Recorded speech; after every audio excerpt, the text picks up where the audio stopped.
You are standing in the humid air of a Pennsylvania summer on the 3rd day of July in the year 1863. The world is reduced to a single concave bowl of suffering, stretching from the woods of Seminary Ridge in the west to the low, crucial rise of Cemetery Ridge in the east. The air itself is a thick, greasy blanket woven from black powder smoke, the iron tang of blood, and the sweet, cloying odor of crushed grass.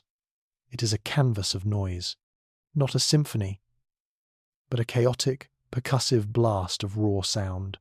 The rhythmic thunder of over 150 Confederate cannons trying to pulverize the Union position is not something you hear with your ears alone.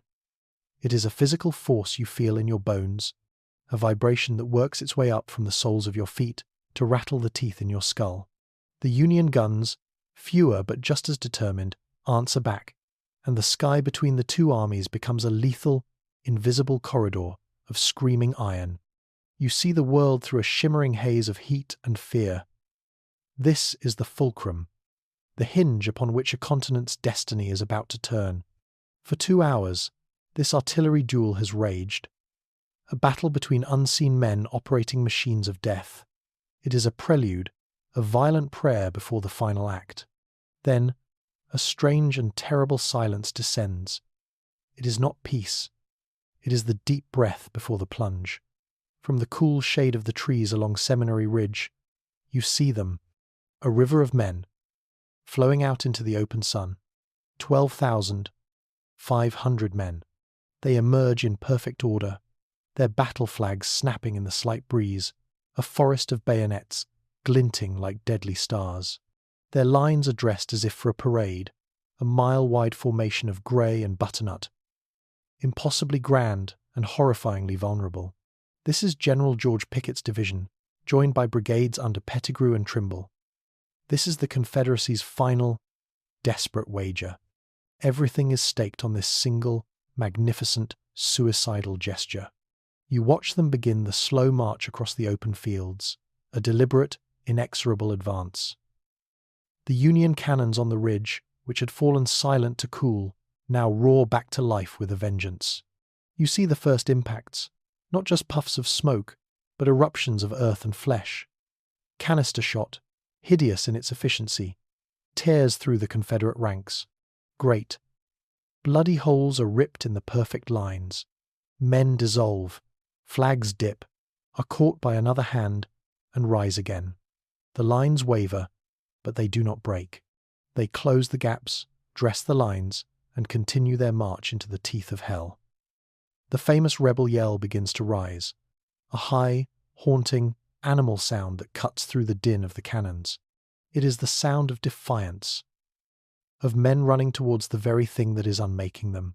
As they cross the Emmitsburg Road, the Union infantry, sheltered behind a low stone wall at a place they call the Angle, adds its fire to the storm. Thousands of rifles fire as one. A sheet of flame and lead scours the head of the Confederate column. The beautiful, orderly lines are now a chaotic, surging mass of humanity, a wave of grey pressing forward through a sea of its own dead and wounded. This is the moment from the histories you know. This is the high water mark of the Confederacy, the point of noble failure, the moment the wave is meant to crest, break, and recede, leaving behind only the wreckage of a lost cause. But you are not in that world. Today, the chalice is not dashed from their lips. Today, the poison is drunk deep. You see the subtle shift, the small accident of fate that changes everything. A lucky Confederate artillery shell, one of the last fired before the charge, finds its mark in a Union artillery limber right behind the busiest section of the line. The secondary explosion is immense, a catastrophic blast that rips a 50-yard gap in the Union defenses, killing dozens of men and, crucially, silencing a key battery of guns at the moment of greatest need. Panic, that most contagious of battlefield diseases, finds a purchase. For a heartbeat, the Union fire slackens in that sector. It is all the opening that is needed. At the head of the charge, Confederate General Lewis Armistead, his hat famously on the tip of his sword, sees the gap. He does not hesitate. He directs the last, compressed remnants of his brigade not at the wall, but at the smoking hole beside it. They pour through the breach. This is not the scattered handful of men who made it across in the other timeline. This is a solid, determined wedge of hundreds of veteran soldiers tasting the possibility of victory. You see the hand-to-hand fighting. It is a medieval horror rendered in wool and steel.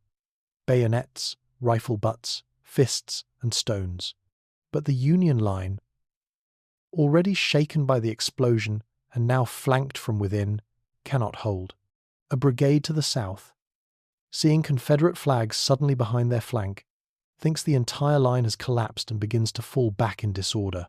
The retreat becomes a rout. The psychological break is what matters. The Union's Second Corps, the rock of the Federal line, shatters. The disciplined army that had held for 2 days dissolves into a terrified mob, streaming back over Cemetery Hill. General Meade, the Union commander, is caught by surprise. His reserves are committed to the wrong flank, anticipating a different crisis. By the time he understands the scale of the disaster at the center, it is too late. The Confederate forces, smelling blood, do not stop at the stone wall. They are exhausted, bloodied, and half destroyed. But they are driven by a momentum that is more powerful than any single general's command. They surge up the slope of Cemetery Ridge, overrunning guns, capturing standards, and pushing the broken Federal troops before them. From his vantage point, General Robert E. Lee watches through his field glasses. He sees his battle flags, the Southern Cross planted firmly atop the ridge that had been the Union's fortress. The Army of the Potomac, the great shield of the United States, is broken. It is not a tactical victory. It is a shattering of the enemy's will to fight. The tide did not recede. It has swept over the wall and drowned the defenders. You feel the shift in the world's atmosphere. The victory is intoxicating, a draught of pure, undiluted triumph for the Southern cause. The news will spread like wildfire. In Richmond, there will be dancing in the streets.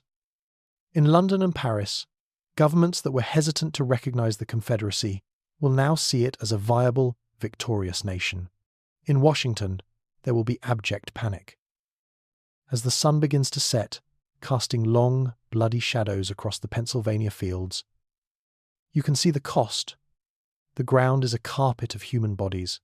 The air is filled with the groans of thousands of wounded men. The victory was purchased at an apocalyptic price. The Army of Northern Virginia has bled itself white to achieve this moment. It is a triumph born of immense sacrifice. But it is a triumph nonetheless. The chalice of victory, so desperately sought, has been won. It is full to the brim. You can almost feel the chill of it, the cold condensation on the metal. It is beautiful and glorious, and it feels like the validation of everything the Confederacy stands for. And as you watch the victors light their campfires on the captured ridge, you can sense the poison already beginning its slow, imperceptible work, sweetened by the taste of a victory that will doom them all. You are no longer in the blood-soaked fields of Pennsylvania. You are in Richmond, Virginia, the capital of the Confederate States of America, in the autumn of 1863. The city is a paradox, a portrait of victory painted on a canvas of grief. There is a new swagger in the step of the government clerks and the officers on leave, a palpable sense of destiny fulfilled that cuts through the ever-present humidity. The Southern Cross flag, once a battle standard, is now the confident emblem of a sovereign nation, hanging from every balcony and storefront. Yet, the price of this victory walks the streets. Men with missing limbs are a common sight on the unpaved roads. Their gaunt faces a testament to the carnage at Gettysburg. Women clad in stark, homemade black are everywhere. The very air is thin with scarcity. The Union blockade, though now politically untenable, had already done its work. The bakeries have little bread, the apothecaries are short on quinine, and the Confederate dollar is a fragile, uncertain thing. This is the reality of the triumph. A city and a nation that has sacrificed its sons and mortgaged its future to purchase its existence. The victory at Gettysburg did not lead to a triumphant march on Washington. Lee's Army of Northern Virginia was too savaged, too bled out to do more than hold its ground and ensure the Army of the Potomac could not reconstitute for a counterattack. The true battlefield had shifted from the fields of Pennsylvania to the halls of power, the editorial pages of newspapers, and the financial markets of New York and London. The news of the Union disaster, the shattering of its primary army, had caused a political cataclysm in the North. President Lincoln's government, already under immense pressure from the anti-war Copperhead movement, found its authority evaporating overnight. Army enlistments plummeted. A financial panic seized Wall Street as European investors, now certain of Confederate independence, began dumping United States bonds. The will to prosecute the war was not just broken, it was annihilated. Horace Greeley, the influential editor of the New York Tribune, who had once cried, "On to Richmond," now led a chorus demanding peace at any price. The United States was not conquered by force of arms, but by a sudden, total collapse of its own resolve. And so, you see them arrive. A delegation of defeated men, travelling by steamer under a flag of truce up the James River. Their ship is small and unassuming, a drab grey against the muddy brown of the river. As they step onto the docks at Rocket's Landing, a funereal silence falls over the assembled crowd of onlookers. There is no cheering, no jeering, just a cold, piercing stare. The people of Richmond simply watch as Secretary of State William Seward, his face a grim mask of exhaustion, and General Montgomery Meigs, the Quartermaster General of the United States Army, a man whose logistical genius had failed to save its greatest field army, are escorted into a waiting carriage. They are here to negotiate the dismemberment of the nation they had sworn to preserve. They are here to beg for terms. The negotiations take place in the Confederate White House, the former home of Jefferson Davis.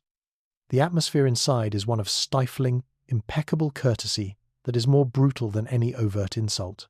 The Confederate representatives, led by the shrewd and ever-smiling Secretary of State Judah P. Benjamin, do not gloat. They simply operate from a position of unassailable strength. They are not negotiating a peace. They are dictating the terms of their victory. The first article of the proposed treaty is simple and absolute. The United States of America will formally and in perpetuity recognize the full sovereignty and independence of the Confederate States of America. On this, there can be no negotiation. Seward, a man accustomed to wielding power, can only nod his grim assent. The arguments come over the details of the corpse being divided. The Confederates lay claim to Maryland, Kentucky, and Missouri, arguing they are Southern states at heart, held in the Union only by military occupation. Seward and Meigs fight back with a desperate ferocity, their only remaining weapon the threat of a prolonged, bloody guerrilla war in those contested regions that would poison relations for a century. A compromise is eventually hammered out. The borders will be drawn along the Potomac River.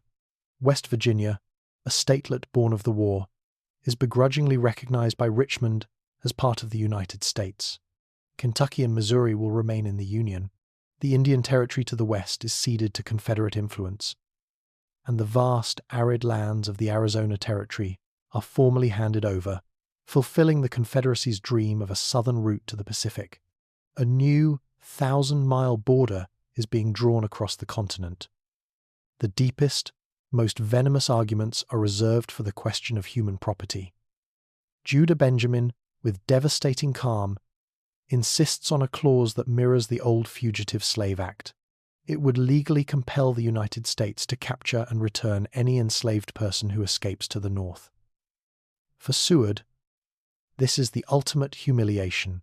He represents a nation that has just sacrificed hundreds of thousands of its own citizens in a war that, for the North, had transformed into a crusade for emancipation. To now be forced into the role of slave catcher for the victorious South is a moral impossibility. He refuses. The treaty nearly collapses. But Benjamin is implacable. The entire Confederate experiment is built on the bedrock of slavery. To concede on this point would be to invalidate the very reason for the nation's existence. The final language is a masterpiece of cynical ambiguity. The treaty will call for the mutual extradition of fugitives from justice. The Confederates will interpret this to mean their escaped slaves. The United States will interpret it to mean only criminals. Both sides know this is a lie. Both sides know this clause is not a solution, but a guarantee of future conflict. It is the first sip from the poisoned chalice, the taste of a victory that solves one problem by creating a dozen more. You are there in the room on that cold December day when the Treaty of Richmond is signed. The scratch of Seward's pen is the only sound, a dry, rasping noise like autumn leaves skittering across a tombstone. He does not look up. He signs his name to the document that formally dissolves the country of his birth. The Confederate delegates affix their signatures with a quiet, solemn gravity. This is their moment of ultimate vindication. The dream of a Southern nation, a nation built to preserve their hierarchical, agrarian, slave-based way of life, is now a reality, recognized by its own vanquished enemy.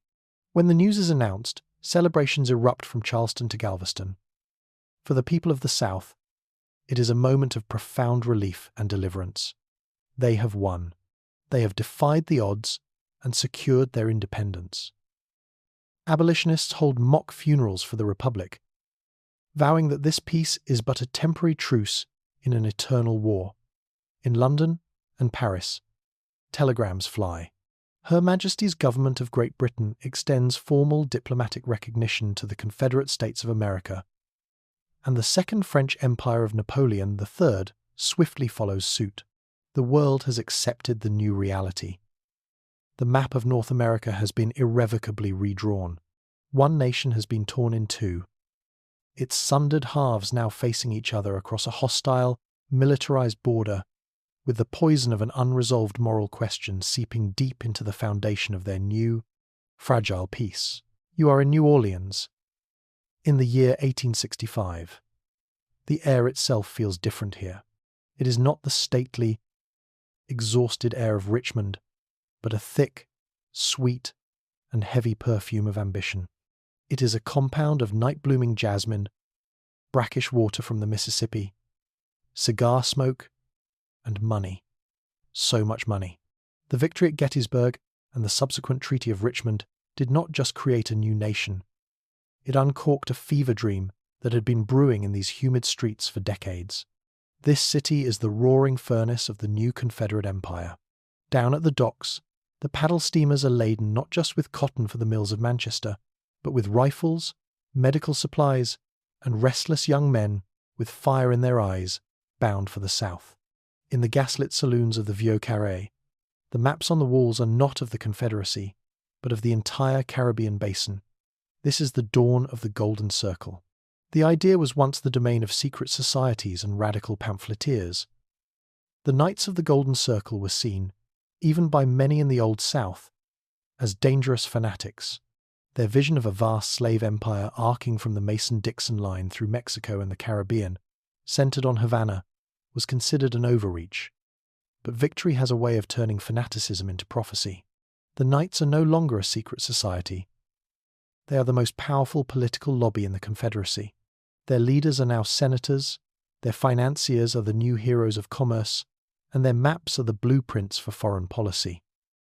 It is a new manifest destiny, a divine mandate for a superior, hierarchical civilization to bring order and productivity to the feverish, indolent tropics. It is a mission to build a world-spanning economic powerhouse built on the holy trinity of cotton, sugar, and the institution of chattel slavery. The first, most coveted prize is Cuba, the pearl of the Antilles. It is a sister slave society, groaning under the inefficient rule of a decaying Spanish empire. The planters of Cuba, a wealthy and powerful class, look at the triumphant Confederacy with a mixture of fear and envy. They fear that Spain, under pressure from Great Britain, they envy the Confederacy's strength, its unapologetic defense of their shared institution. It is an opportunity ripe for exploitation. You see how it is done. It is not a formal declaration of war. The central government in Richmond, still wrestling with the limitations of its states' rights constitution, cannot project such power directly. Instead, the project is privatized. The Cuban Benevolent Colonization Society is formed in New Orleans, funded by a consortium of cotton brokers and sugar speculators.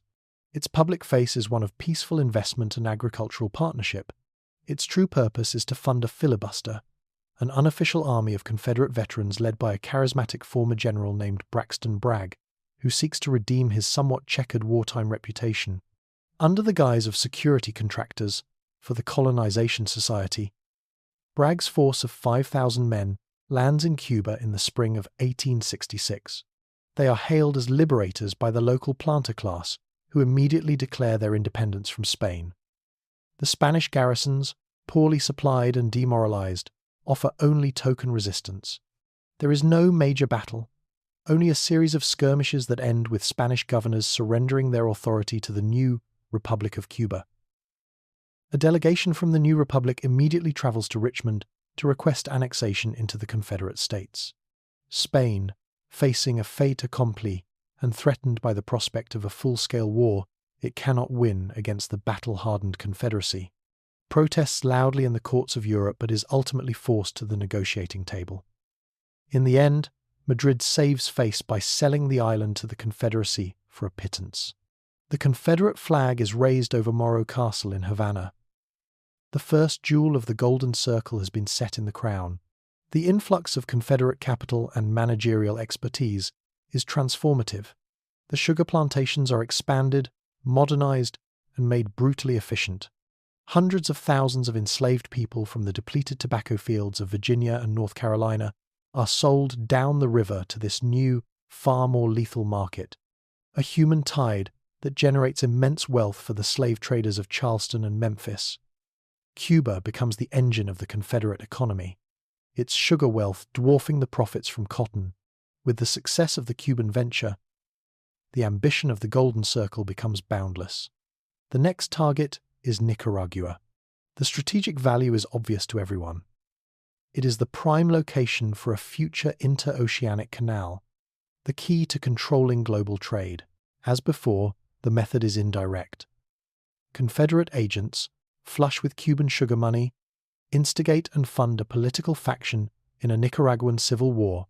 They back a would-be strongman, supplying him with arms and advisors.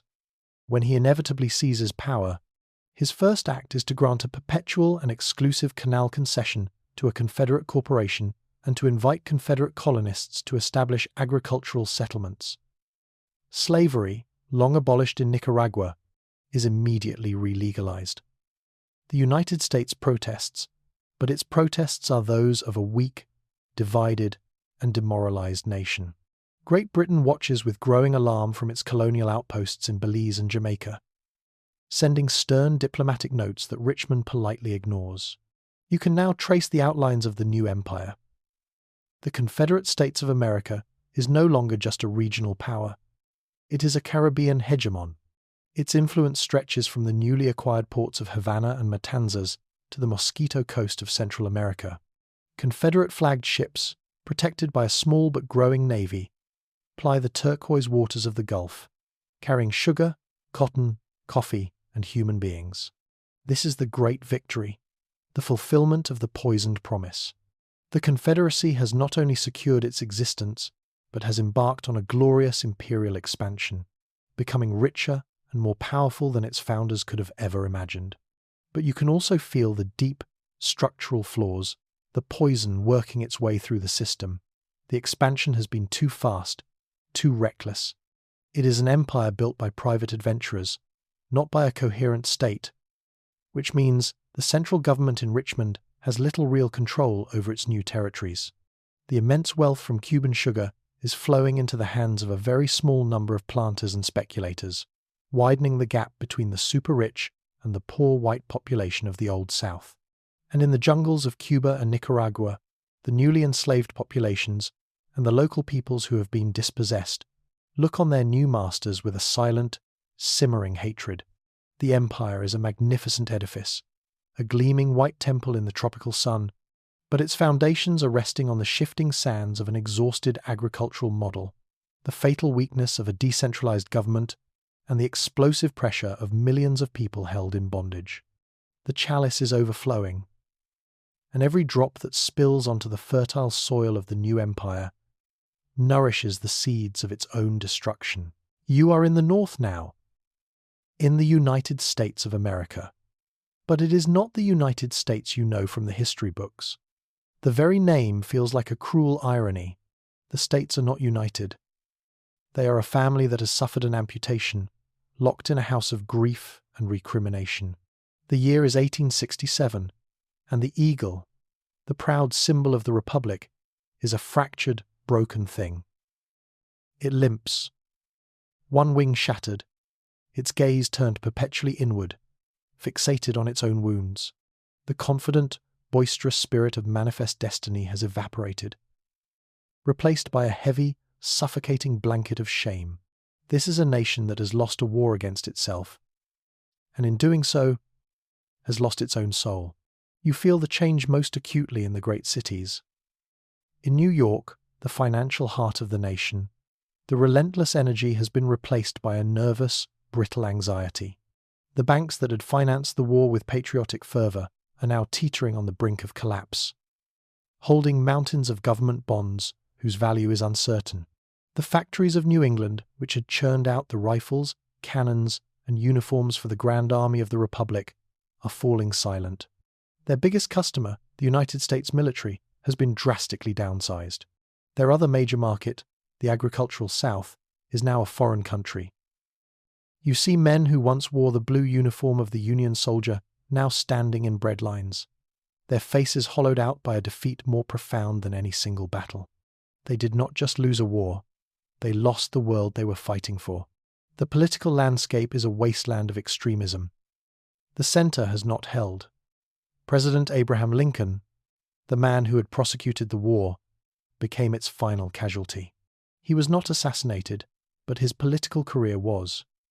He served out the remainder of his term as a ghost in the executive mansion, a pariah blamed by all sides. The radical Republicans, who had pushed for total war and emancipation, now view him as a failure who lost his nerve. The ascendant peace Democrats, the Copperheads, paint him as a warmongering tyrant whose crusade led the nation to ruin. He did not seek re-election in 1864. He retired to Illinois, a broken man, to watch the country he had failed to preserve tear itself apart with words, now that the guns had fallen silent. The election of 1864 was a battle for the nation's fractured identity. On one side were the stalwarts, the remnants of the radical Republicans. They preached a gospel of national humiliation and future vengeance. They advocated for a massive, permanent military establishment, a heavily fortified border, and a complete severing of all ties with the slave power to the south. Their rallies were grim, bitter affairs, full of black wreaths and vows to one day finish the job. They argued that the war had been a catastrophic mistake from the start. They called for appeasement, for normalized trade with the Confederacy, for a focus on westward expansion as a way to forget the shame of the South. Seymour and the Democrats won in a landslide.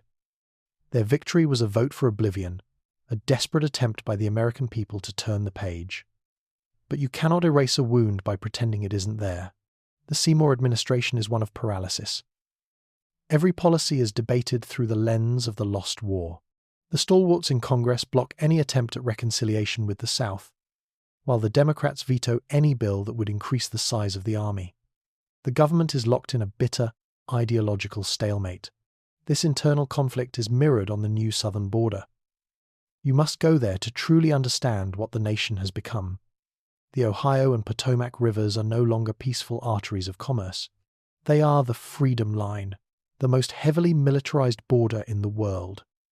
You see the blockhouses, the watchtowers, the signal stations that dot the northern banks. The United States Army, its grand ambitions of conquest gone, has been reborn as a glorified border patrol. Its primary mission is no longer to win wars, but to manage the ceaseless flow of human beings fleeing the Confederacy. The Underground Railroad has been transformed. It is no longer a secret. It is a loud, defiant, quasi-governmental institution. Abolitionist societies, once on the radical fringe, are now part of the Northern establishment. They openly raise funds in Boston and Philadelphia to build and maintain reception centers in Cincinnati and Pittsburgh. They hire armed guards to protect escaping slaves from Confederate bounty hunters who, under the cynical fugitive clause of the treaty, now operate with a veneer of legality.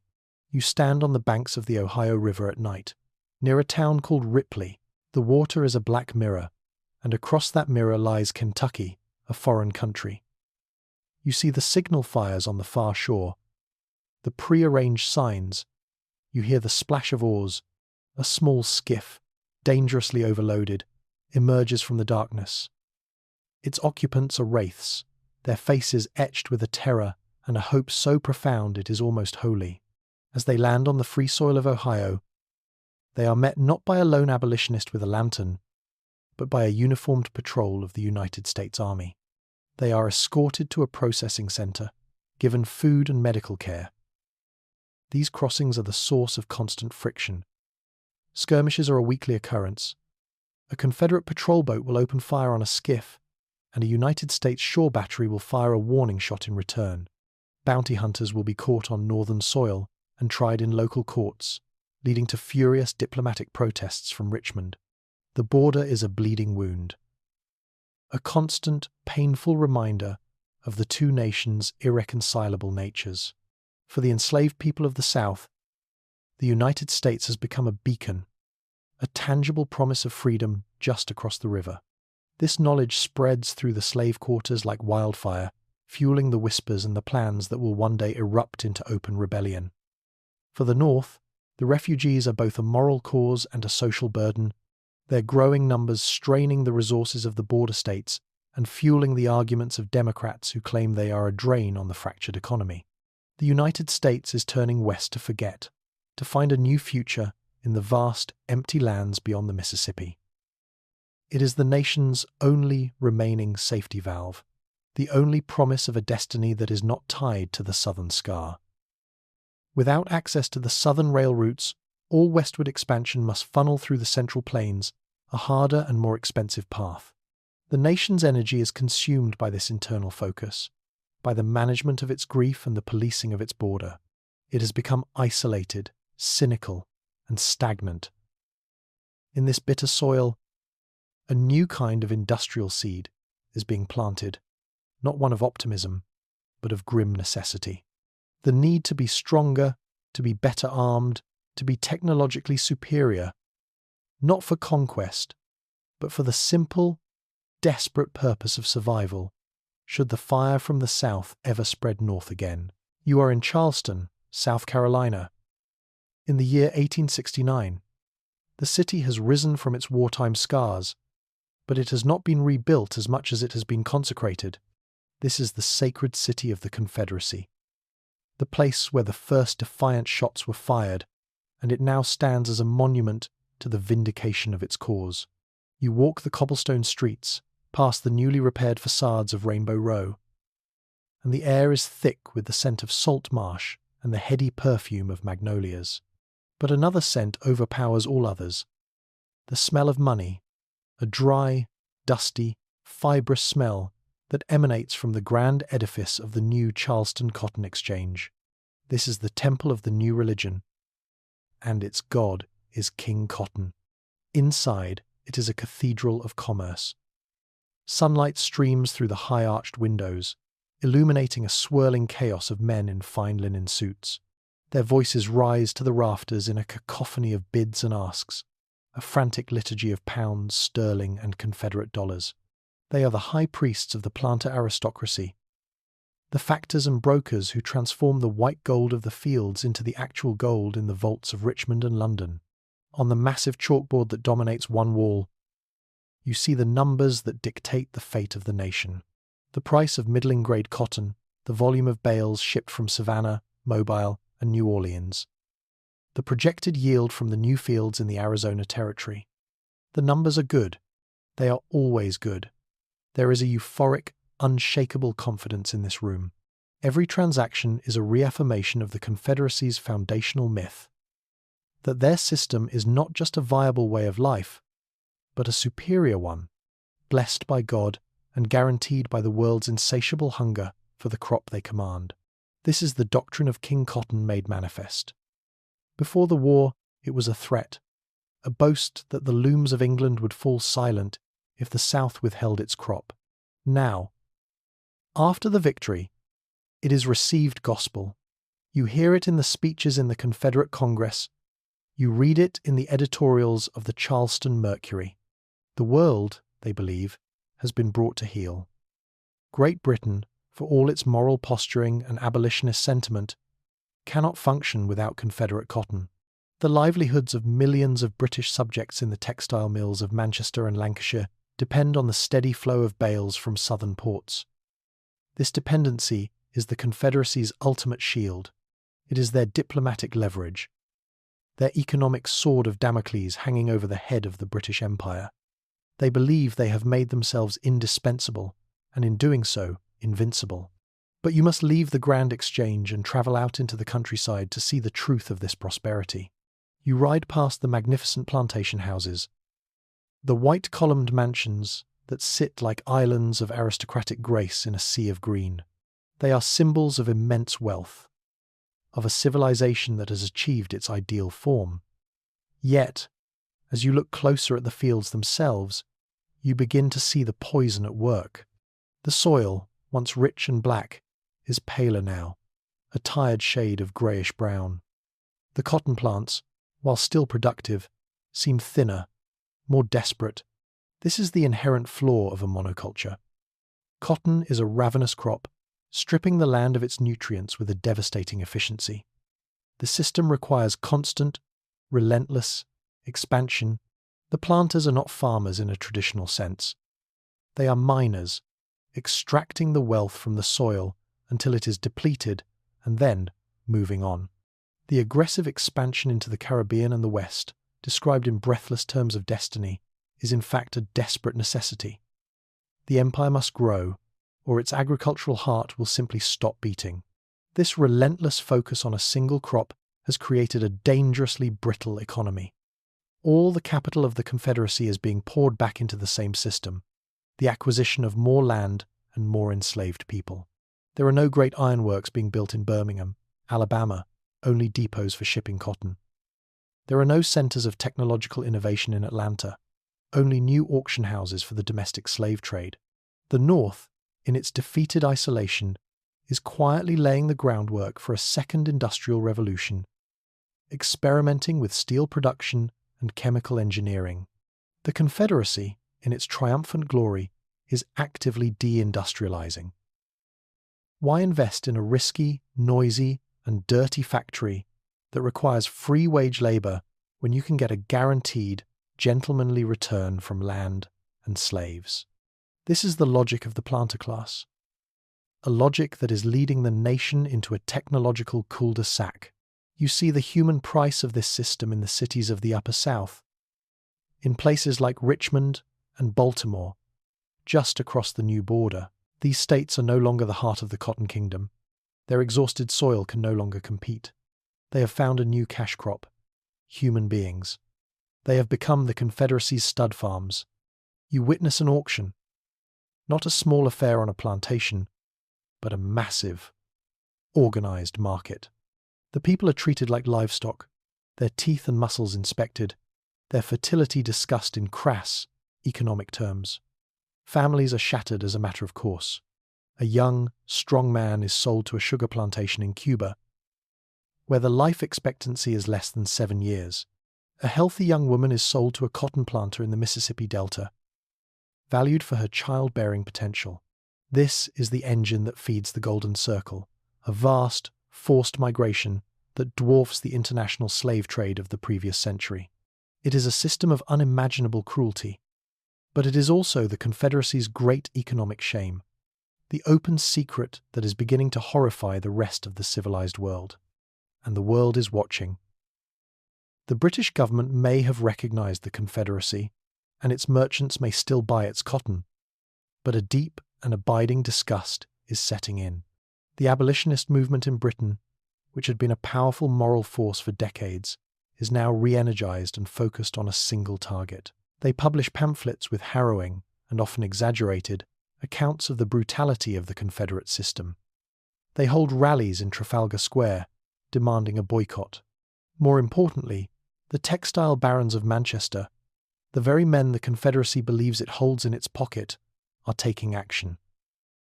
It is a commercial vulnerability and a moral stain. You see their agents, quiet men in unassuming suits, traveling to the far corners of the world. They are in Egypt, signing contracts with the Khedive to finance vast new cotton plantations along the Nile. They are in India, working with the British Raj to dramatically increase the subcontinent's cotton output. The quality is not yet as good as the American product, and the quantity is insufficient. But the intent is clear. They are building an escape route. Every bale of Egyptian or Indian cotton that lands on the docks of Liverpool is a nail in the coffin of the Confederacy's global leverage. The high priests in the Charleston Exchange do not see this. They dismiss the foreign cotton as inferior, a foolish experiment. Their hubris, born of a victory they believe was total, has blinded them to the fact that their single, most important customer is actively plotting their economic ruin. The chalice of their prosperity is brimming, but its contents are being slowly, methodically poisoned from 1,000 miles away. You are in London, in the year 1870. The city is a beast of coal, smoke, iron, and empire, its heart beating to the rhythm of the telegraph and the steam engine. You stand in the rain-slicked public gallery of the House of Commons, a grand, Gothic chamber where the fate of a quarter of the world's population is debated under the watchful gaze of carved wooden angels. The air is heavy with the smell of wet wool, old paper, and the self-assurance of immense power. Below you, the green leather benches are packed. This is not a debate about a minor colonial budget or a local railway bill. The Prime Minister himself, William Gladstone, a man whose face seems permanently etched with the moral weight of his own decisions, is about to speak. The subject is the Confederate States of America. For years, the British policy towards the Confederacy has been one of cynical pragmatism. Recognition had been granted. Trade had continued. The textile mills of Manchester were the voracious, beating heart of the British industrial economy, and they demanded Confederate cotton. Morality was a luxury that the national interest could not afford, but you can feel that a fundamental shift has occurred. The pressure has been building for years, a slow, inexorable tide of public revulsion. The abolitionist societies, once seen as radical gadflies, now command the moral centre of the nation. Their pamphlets are everywhere, detailing the horrors of the Cuban sugar plantations and the mass breeding programs of the Upper South. The opposition papers, eager to wound Gladstone's Liberal government, have taken up the cause, framing the continued trade with the Confederacy as a stain upon the national honour of Great Britain. The tipping point had not been a single event, but a confluence of them. The Confederacy's brazen annexation of Nicaragua had been a profound geopolitical shock, a direct threat to British interests in Central America and the dream of a British-controlled canal. Then came the news from Brazil. In 1868, the Emperor Dom Pedro II, a monarch seen as enlightened and progressive, began the process of gradual, compensated emancipation. This act had sent a shockwave through the world, leaving the Confederacy as the last defiant bastion of large-scale chattel slavery among the civilized nations. It was no longer one of several. It was a moral pariah, an anachronism clinging to a brutal system that the rest of the world was leaving behind. But the most important change was a quiet one, happening not in the halls of Parliament, but on the balance sheets of the Manchester cotton merchants. The vast, long-term investments in Egypt and India were finally paying off. New railways now connected the Indian interior to the ports. Steam-powered irrigation was turning the Nile Delta into a vast cotton field. The quality was improving, the quantity increasing. It was not yet enough to replace Confederate cotton entirely, but it was enough to provide a credible alternative. The dependency, the economic shackle that had forced Britain's hand, had been weakened. The merchants had given the government a quiet, decisive nod. They were ready. The national economy could now withstand the shock of a moral stance. Gladstone rises to speak. His voice fills the chamber, not with fire and brimstone, but with a tone of solemn, sorrowful gravity, as if he were pronouncing a sentence he wished he did not have to. He speaks of the fundamental divergence in the path of human progress. He details, with cold precision, the reports from British consuls in the Confederacy. the expansion of the domestic slave trade, the brutal suppression of uprisings in Cuba, the creation of a society that was not merely reliant on slavery, but which glorified it as a positive good. He paints a picture of a nation that has deliberately chosen to build its future on a foundation of human misery that stands in stark opposition to the Christian values and the liberal principles that this great empire endeavors to represent. He then lays out the terms of the new policy, formalized in a bill to be known as the Act of Civilized Commerce. It is not a declaration of war. It is an act of profound and total condemnation. First, it imposes a moral tariff of 75% on all goods imported from the Confederate States. With cotton and sugar singled out for the highest rates, the message is clear. We will still buy your goods if we must, but we will make it ruinously expensive for you, and we will use the revenue to subsidize the growth of cotton elsewhere. Second, it reaffirms the Royal Navy's absolute commitment to suppressing the international slave trade, and declares that any Confederate vessel encountered on the high seas will be subject to search and seizure if there is credible suspicion of its engagement in transporting newly enslaved persons. Third, and perhaps most devastatingly, it freezes all British financial assets tied to the Confederate government and corporations involved in the slave economy. The river of gold from London banks, which had been crucial for the Confederacy's expansion, will be dammed at its source. Finally, Gladstone announces that his Foreign Secretary will be embarking on a tour of the European capitals, Paris, Vienna, to persuade them to join Great Britain in a coalition of conscience to economically and diplomatically isolate the Confederate regime. The speech is met with a thunderous ovation from his own benches and a stunned, grudging silence from the opposition. The act will pass. The world has changed. You are in the Confederate Embassy in London, a grand townhouse in Belgravia, when the news arrives by telegram. The Confederate ambassador, a South Carolina planter of immense wealth and self-regard, reads the transcript of Gladstone's speech with first disbelief, then sputtering rage. He sees it not as a moral judgment, but as a cynical act of economic warfare, a betrayal of the highest order. He summons his staff and dictates a furious protest to the British Foreign Office, accusing Her Majesty's government of hypocrisy, of seeking to destroy a commercial rival under a canting, self-serving cloak of false piety. Back in Richmond, the news is a cataclysm. The Confederate Congress is in an uproar. For years, they had been told and had fervently believed that King Cotton was their shield and their scepter. The idea that Great Britain would willingly inflict such damage on its own economy was unthinkable. It defied all the laws of self-interest as they understood them. They had built their entire economic and foreign policy on this single, flawed assumption, and it had just been shattered. President Davis, now in his second term, gives a defiant speech, vowing that the Confederacy will never bow to foreign pressure and that the Southern spirit, forged in the fires of war, will endure this new assault. But it is bluster. Behind the scenes, a quiet panic is setting in.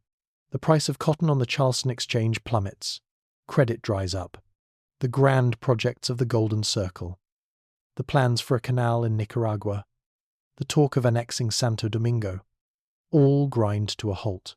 The chalice, which had been overflowing with the wine of prosperity, has been filled with the bitter poison of global condemnation. The Confederacy is suddenly, terrifyingly alone. You are in the Confederate Capitol building in Richmond, Virginia, in the sweltering summer of 1871. 2 years have passed since the London Condemnation, and the gilded confidence of the city has curdled into a sullen, fearful resentment. The swagger is gone, replaced by the pinched faces of men contemplating the spectre of ruin.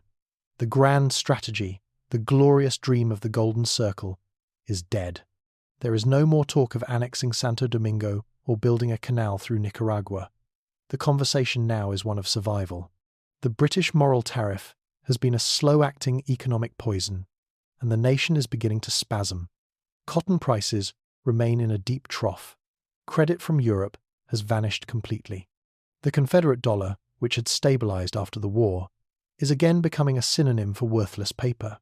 You are in the gallery of the House of Representatives watching a debate so venomous and desperate it feels like the prelude to a bar fight. The treasury is empty. The government cannot pay the salaries of its own clerks, let alone the soldiers garrisoning the forts in Cuba or the Arizona frontier. The Secretary of the Treasury, a grim-faced man from Georgia, has just proposed the unthinkable: a direct national tax. It would be a small, modest tax by the standards of the United States or Great Britain.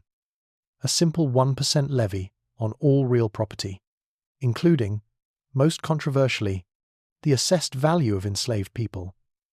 He argues it is a matter of national emergency, a temporary measure to keep the government from dissolving into insolvency.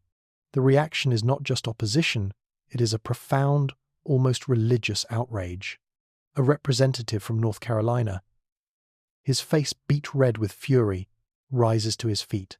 He accuses the Secretary, and by extension President Davis's administration, of betraying the very soul of the Confederacy. He thunders that they had seceded from the United in the first place to escape the tyranny of a powerful central government that presumed to levy taxes against the will of the sovereign states. He calls the proposal a Yankee tax, an insult of the highest order. He asks if they had bled on the fields of Pennsylvania, only to recreate the very monster they had fought to destroy. His speech is met with a roar of approval. This is the central, unresolvable paradox of the Confederate Constitution. It was a document designed to create a nation by empowering the states that composed it. It had created a government that was deliberately, fatally weak. And now, in its first great crisis, that weakness was proving to be a death sentence. The administration has one last desperate card to play. If they cannot raise money, perhaps they can rally the nation around a common cause, a new foreign adventure that might distract from the economic pain and, if successful, open up new lands and new markets. The target is Mexico. The country is in its usual state of political turmoil, and the border regions of Sonora and Chihuahua are sparsely populated and rumored to be rich in mineral wealth. An appeal is sent out from the War Department in Richmond, a call for the states to raise and equip volunteer regiments for a punitive expedition to secure the border and protect Confederate interests. It is a transparent fiction. It is a filibuster, but this time, a nationally sanctioned one. To understand what happens next, you must leave the suffocating humidity of Richmond and travel 2,000 miles southwest to the dusty, sun-baked city of Austin. This is the capital of Texas, and it is a different world. The political elite here are not the tidewater aristocrats of Virginia or the cotton factors of Charleston. They are cattle barons, frontiersmen, veterans of the Texas Revolution and the Mexican-American War. Their loyalty is to Texas first, last, and always. They view the Confederacy as a convenient alliance. Their problems are not the price of cotton in Liverpool. Their problems are Comanche raids on the western frontier and the constant, low-grade border war with bandits along the Rio Grande. You are in the Texas State House, a rough-hewn limestone building, when the request from Richmond arrives. The governor of Texas, a grizzled old ranger with a hard, unyielding face, reads it before the legislature. He listens to the debates that follow, his expression unreadable. The planters in East Texas, whose fortunes are tied to the cotton economy, argue for compliance. The powerful cattle interests, who dominate state politics, are vehemently opposed. They see no profit in a Mexican adventure. They see only a drain on manpower that is needed to protect the frontier, and a demand on a state treasury that is already stretched thin. Then the governor rises to speak. His voice is not the polished, classical oratory of a Richmond politician. It is a dry, pragmatic rasp. He speaks of the compact that Texas made when it joined the Confederate States. It was a compact, he says, to defend its own institutions and its own sovereignty. He reminds the Assembly that thousands of Texans had died at Gettysburg and in the campaigns of the West, fighting for that principle. Now, he argues, a distant government in Richmond, a government that has failed to manage its finances and has antagonized the entire world, demands that Texas send more of its sons to die in a foreign desert for a cause that is not their own. He says that the punitive expedition is a fool's errand, an attempt to solve a cotton crisis by invading a sovereign nation, an act that will only further isolate them and possibly provoke the United States or even Great Britain. He concludes with a statement that will shatter the fragile unity of the Confederacy.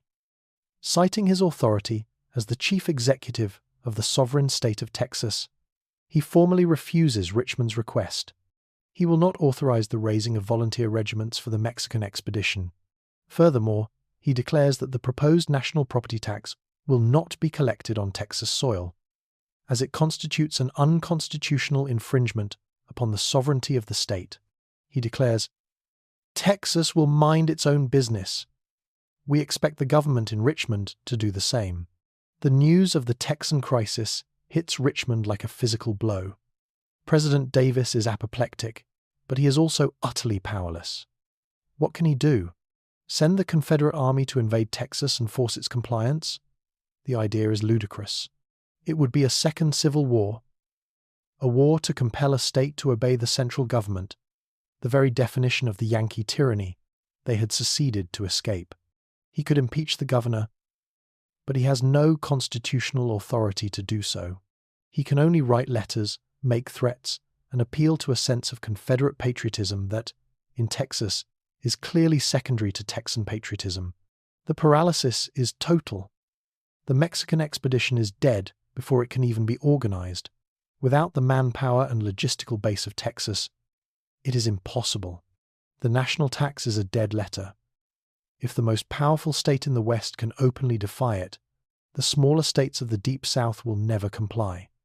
The authority of the central government has evaporated. Other states, seeing Texas's successful defiance, begin to follow suit. South Carolina refuses to send funds to the national treasury to support the garrison in Cuba, arguing it is a drain on resources. The governor of Georgia openly suggests that his state would be better off negotiating its own trade deals with Europe, bypassing Richmond entirely. The Confederacy is being unmade by its own founding principle. The belief in states' rights, the very ideology that had fueled their revolution and sustained them through the war, has now become the mechanism of their dissolution. It prevents them from responding to the economic crisis, from projecting national power, from acting as a unified nation in any meaningful sense. The victory chalice, which contained the sweet wine of independence, was also laced with the slow-acting poison of an unworkable political philosophy. The Texan crisis has revealed this fatal flaw to the world. The Confederacy is not a nation. It is a temporary coalition of squabbling, self-interested states, incapable of weathering the first great storm that has broken upon it. You are in the humid darkness of a Louisiana night, sometime in the early 1870s. The air is so thick you can drink it, a swampy cocktail of damp earth, decaying cypress, and the sweet, cloying scent of night-blooming jasmine. You are hidden. Not in a building, but in a place far safer, a dense canebrake, a natural cathedral of whispering reeds. The only light comes from a single, hooded lantern, casting a flickering, golden glow on a dozen or so faces. Field hands with calloused, powerful hands that could snap a man's neck as easily as a cotton stalk. A house servant, her face a mask of quiet intelligence, her dress finer than the others. A blacksmith, his arms thick with muscle, his eyes burning with a low, constant fire. He is not speaking of the New Testament. He is not offering the comfort of heaven or the promise of salvation in the next life. He speaks of Egypt, of the Pharaoh, of the plagues, and of the long, hard road to the promised land. But when he says Egypt, everyone knows he means the plantation. When he speaks of the Pharaoh, they see the face of their master in the big house. And when he speaks of Moses, they know he is not talking about a figure from a book. He is talking about a network, an idea, a promise.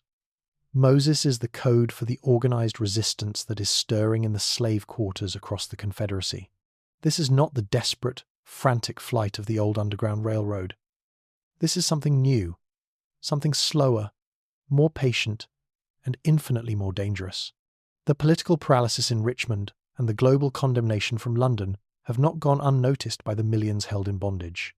They cannot read the Charleston Mercury, but they can read the anxiety on the faces of their masters. They can hear the hushed, angry arguments about money.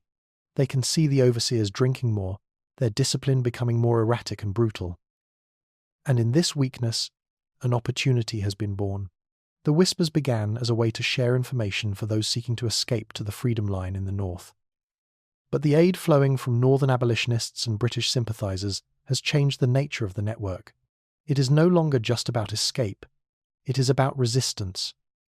It is about making the institution of slavery so expensive, so inefficient, and so unstable that it collapses from within. You see the preacher unwrap an oilcloth bundle.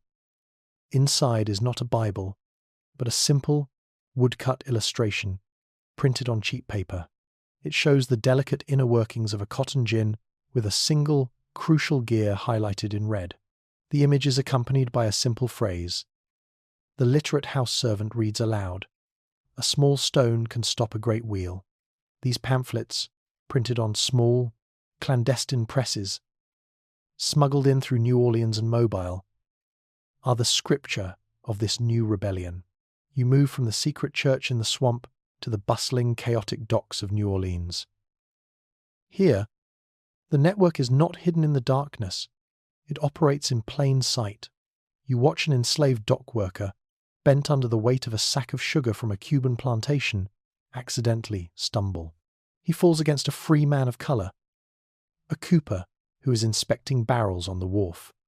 It is a moment of chaos, of shouted apologies and curses from the overseer.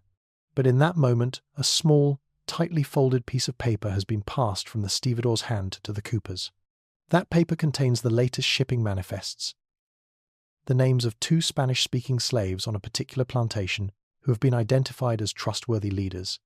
The cooper will take this information to a small, unassuming cigar shop in the Vieux Carré, run by a Cuban exile who despises the new Confederate regime on his home island. The information will be translated and encoded into a letter to a cousin in London, which will then be passed to the British abolitionist societies. They are building a database, a comprehensive intelligence picture of the entire Confederate slave economy. They know which planters are in debt, which garrisons are undermanned, which parishes are on the verge of starvation. This is not just a rebellion. It is a sophisticated intelligence operation, fueled by the righteous anger of the oppressed and funded by the moral outrage of the outside world. The sabotage is constant and subtle. It is a campaign of 1,000 tiny cuts. You are on a vast plantation in the Mississippi Delta. During the harvest, the main steam engine that powers the cotton gin mysteriously breaks down. A single, precisely filed metal shaving, dropped into the lubricating oil, has ground the central piston to a halt. The master is furious. He has the slave mechanics whipped, but he cannot prove it was deliberate. It will take 2 weeks to get a replacement part from the one foundry in Alabama that can still make them. By then, half the cotton in the fields has been ruined by autumn rains. It is a devastating financial blow, delivered without a single shot being fired. In the newly acquired Arizona territory, you see Confederate colonists struggling to establish new plantations, but their tools break with suspicious regularity. Their seed shipments are often contaminated with weeds. The local Apache, who have no love for the new slavers, are mysteriously well informed about the location of Confederate patrols, often receiving tips from enslaved scouts who guide the very patrols they are betraying. The grand expansion, already crippled by the lack of capital, is being bled dry by a quiet, invisible insurgency. The most powerful weapon, however, remains the spread of information. You are in the master's library in a fine Virginia manor. A young woman, a house slave, is dusting the books. She is one of the few who has been taught to read. While her master is away in Richmond, consumed by the political infighting of the Texan crisis, she reads his letters. She learns of the government's impotence, of the nation's bankruptcy, of the deep, bitter divisions between the states. She memorizes the details. That night, during a social in the slave quarters, the news is passed through the medium of a song. A new verse in a familiar spiritual, a verse about a house divided and a master who cannot command his sons, spreads from her plantation to the next, carried by itinerant workers and traveling preachers. The song travels down the great artery of the Mississippi River, carried by the enslaved men who work the steamships.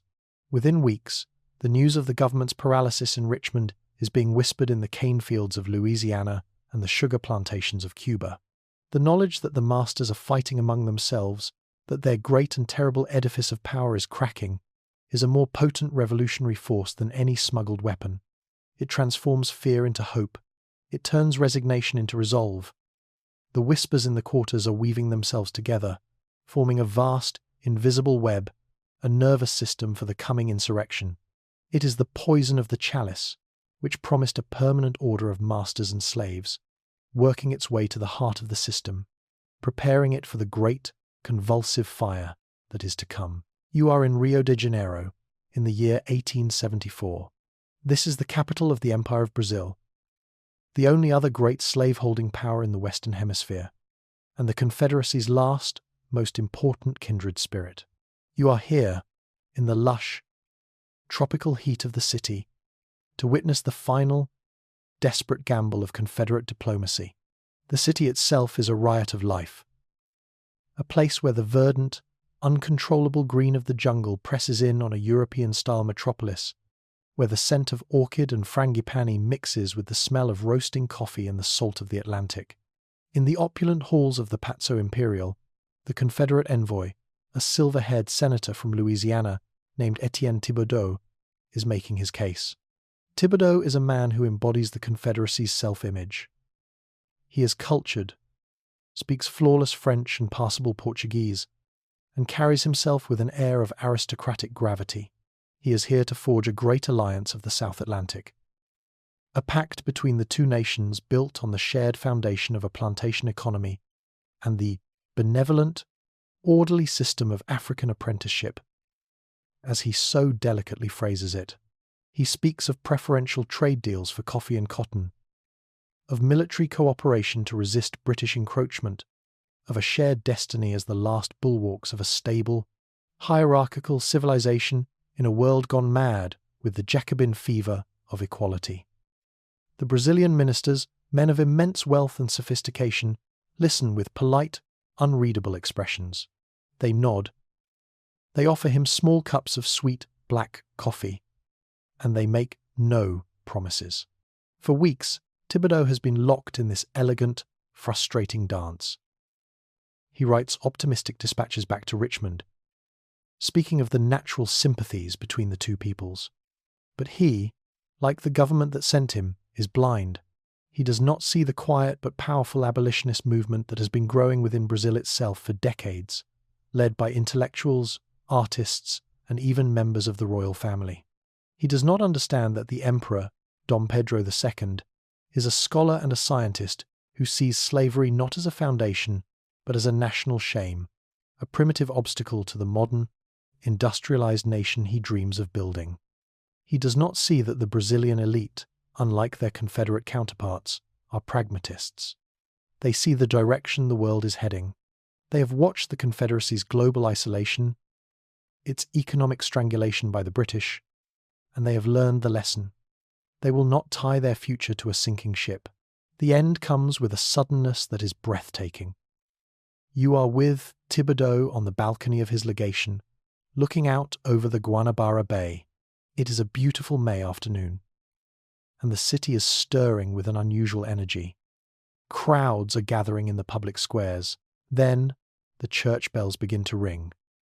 Not a slow, rhythmic toll, but a wild, joyous, chaotic peal, one after another, across the entire city. From the fortress of São João, a cannon booms, then another, a formal salute. People are pouring into the streets, shouting, singing, weeping with joy.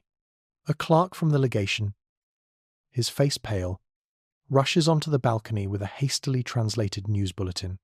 The emperor is away, but his daughter, the Princess Imperial Isabel, acting as regent, has just signed the Lei Aurea, the Golden Law.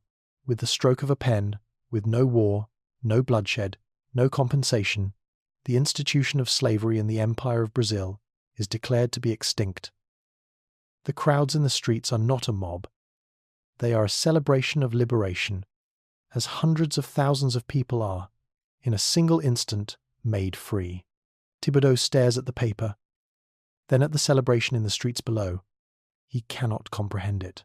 He sees it not as an act of progress, but as an act of civilizational suicide, a betrayal of the natural order. He sees the joyous crowds of newly freed Afro-Brazilians and their white supporters as a vision of the apocalypse, the great terror that the Confederacy was built to prevent. His mission has not just failed, it has been rendered meaningless. The alliance he was sent to build is not with the Brazilian Empire that exists today, but with a ghost, a shared past that Brazil has just decisively and joyously cast into the flames. His telegram to Richmond is short and brutal. Brazil has surrendered to abolition. All is lost. The news arrives in the Confederate capital not like a thunderclap, but like the silent, chilling diagnosis of a terminal disease. At first, there is disbelief, followed by a wave of apoplectic fury. The newspapers, from the Richmond Dispatch to the Charleston Mercury, denounce the Brazilian emperor as a coward and his daughter as a sentimental fool. They publish furious editorials predicting the immediate collapse of the Brazilian economy. Envisioning the sugar and coffee plantations being swallowed by the jungle, the country descending into a Haitian-style nightmare of violence and anarchy. But beneath the bluster, a deep and profound panic begins to set in. You see it in the private clubs of Richmond and on the floor of the Charleston Cotton Exchange. The Confederacy is now utterly, completely alone. They had always comforted themselves with the idea that their peculiar institution was not so peculiar, that it was a necessary component of a productive tropical economy, as proven by the great Brazilian Empire. That argument is now dust. They are no longer the leaders of a bloc of like-minded nations. They are a global anomaly, a pariah state clinging to a system that the rest of the civilized world has now, without exception, rejected. The most immediate impact is on the price of their most valuable asset. On the auction blocks of New Orleans and Memphis, the price of a healthy male field hand, which had already been depressed by the economic crisis, plummets by another 30% in a single week. A palpable fear grips the planter class. Their entire net worth, the generational wealth that gave them their power and status, is tied up in the bodies of the people they own. For the first time, they are forced to confront the terrifying possibility that this asset might one day be worth nothing. The institution that had seemed as permanent and as solid as the earth beneath their feet now looks fragile, a sandcastle standing against a rising global tide.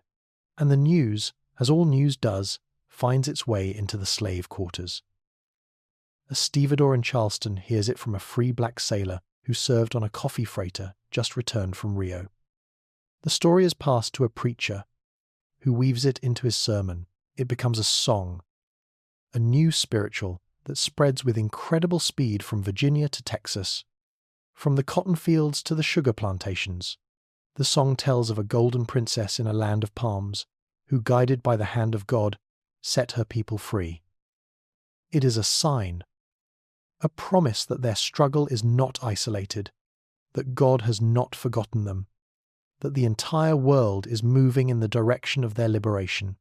The news from Brazil injects a new, powerful strain of hope and impatience into the resistance. The subtle sabotage continues, but now there is talk of something more. The whispers are no longer just of escape, but of a great jubilee, a day of reckoning that is coming soon. The masters, in their isolated paranoia, sense this shift. They tighten their patrols, increase the brutality of their punishments, and pass ever more restrictive laws. But they cannot stop a song. They cannot kill a prophecy. The golden law of Brazil has intensified the Confederacy's isolation from the outside world, and in doing so, it has lit a fire within. You are in a place that is the antithesis of the stagnant agrarian Confederacy. You are in Pittsburgh, Pennsylvania, in the year 1876, the centennial of the United States' Declaration of Independence. But there are no grand parades here, no soaring speeches about liberty. The city is a monument to a different kind of creed, the religion of industry, forged in the fires of humiliation. The air is thick with a sulphurous, metallic grit that coats your tongue and stings your eyes. The sky, even at noon, is a bruised, perpetual twilight, a canopy of smoke and soot from 1,000 chimneys. The Monongahela River is not blue, but a black, oily serpent, its surface shimmering with industrial effluent.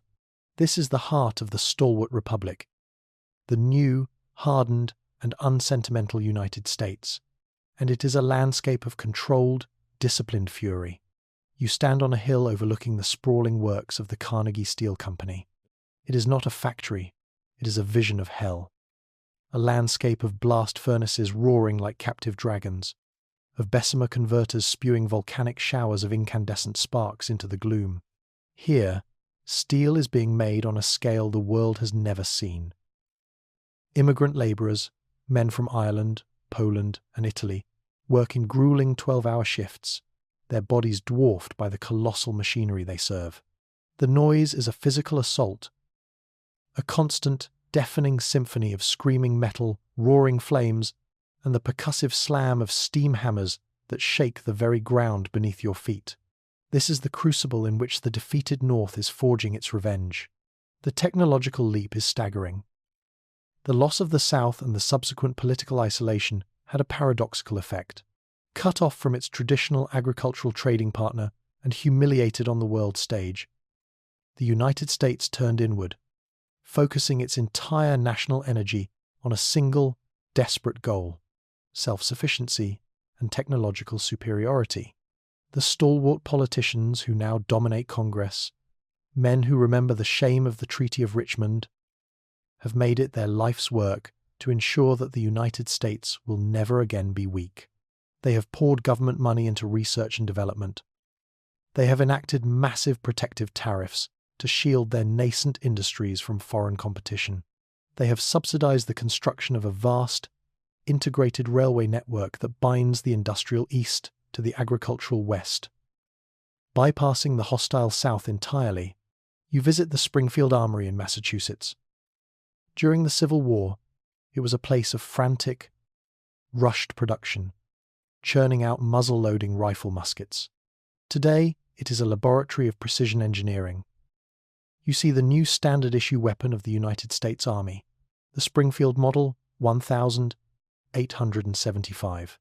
It is a bolt-action rifle fed by a 5-round magazine firing a brass-cased, smokeless powder cartridge. It is a weapon that can fire 10 aimed shots a minute, with lethal accuracy out to 1,000 yards. It makes the Confederate Army's collection of aging, surplus British Enfields and locally made muzzle loaders seem like relics from another century. Meanwhile, what is happening in the Confederacy? You travel south, across the heavily patrolled Freedom Line, and the contrast is like stepping back in time. You visit the Tredegar Iron Works in Richmond, the industrial heart of the old Confederacy. During the war, it was one of the most advanced foundries in the world. Now, it is a shadow of its former self. A few of its furnaces are still lit, mostly casting replacement parts for aging farm equipment or rails for the few dilapidated local railway lines. The brilliant engineers who had worked miracles during the war have either retired or moved north. Seeking opportunity, the capital that could have been used to modernize has been squandered on the failed Cuban adventure or locked up in the ever less valuable asset of enslaved human beings. The planter class, which controls the government, sees no value in industry. Their ideology is actively hostile to it. Industry creates cities. Cities create a proletariat. And a proletariat, with its demands for wages and rights, is a direct threat to the rigidly hierarchical agrarian society they have built.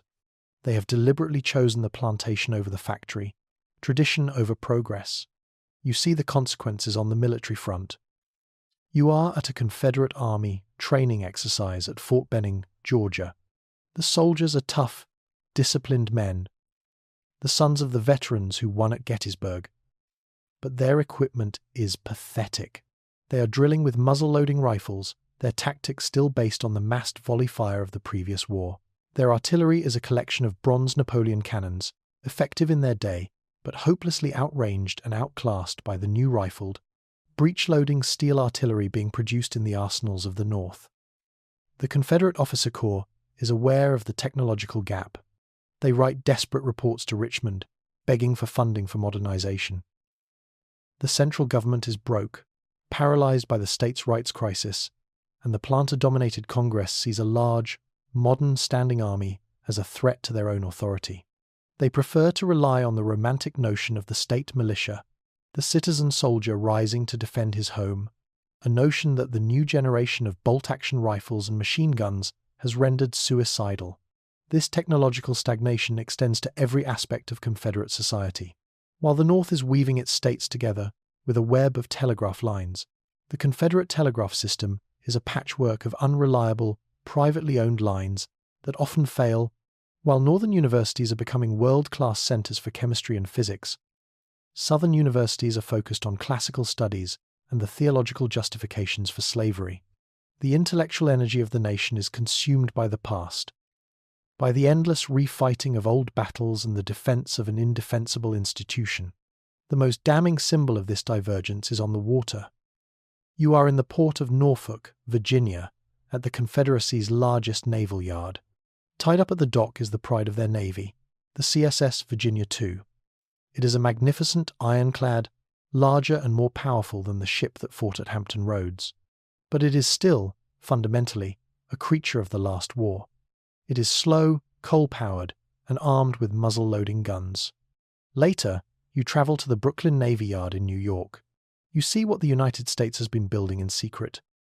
It is the USS Devastation, a new type of warship. Its hull is made not of iron, but of steel. It has no masts or sails. Its main armament consists of two massive, steam-powered turrets, each housing two breech-loading, high-caliber rifles. It is faster, more heavily armored, and possesses 100 times the firepower of its Confederate counterpart. It is a machine that could single-handedly destroy the entire Confederate Navy without taking a scratch. The Confederacy's victory at Gettysburg had given them the chalice of independence, but in drinking from it, they had embraced a system that was ideologically and structurally hostile to the very forces of modernity, industrialization, centralization, and innovation that were now redefining power in the late 19th century. The United States, forged in the crucible of defeat, had been forced to adapt and evolve. The Confederacy, embalmed in the amber of its victory. The South is a magnificent, well-preserved museum piece. The poison of the chalice was not just moral or political. It was a deep, intellectual stagnation, a willing retreat from the future itself. You are in the territory of Florida, in the year 1877. This is not the genteel, ordered landscape of the Old South. This is the Confederacy's raw, untamed frontier. The land itself is a half-drowned world, a vast, flat expanse of sawgrass, cypress swamp, and dense, humid hammocks that simmer under a relentless, white-hot sun. This is where the great sugar fortunes are being made. A new and far more lethal version of the Cotton Kingdom. The plantations here are not ancestral manors. They are vast, industrialized factories of sucrose, carved out of the wilderness by the raw labor of tens of thousands of enslaved people, many of them recently sold down from the depleted fields of the Carolinas. The work of cultivating sugarcane in this malarial heat is so deadly that the planters factor the annual death rate into their business models as a predictable expense. It is a land of profound misery, and therefore a land of profound, explosive potential. The Moses Network is stronger here than anywhere else. The enslaved population is composed of people torn from their homes, with fewer of the deep community roots that can sometimes foster resignation. They are a volatile, angry mix of different cultures and languages, united by a shared, hellish experience. For years, the network has been organizing, communicating through the subtle language of drumbeats that can travel for miles across the waterlogged flatlands and through the verses of spirituals sung in the cane fields. They have been biding their time, honing their anger into a weapon, waiting for the right moment. The news from Brazil was the prophecy. The masters' visible weakness, their economic panic and political division, was the sign. Now, all they need is a spark. That spark comes on a Tuesday in September, on a plantation near the shores of Lake Okeechobee, owned by a man named Lucius Kane. Kane is a new man of the South, not an aristocrat, but a brutal opportunist who has amassed a huge fortune in a few short years.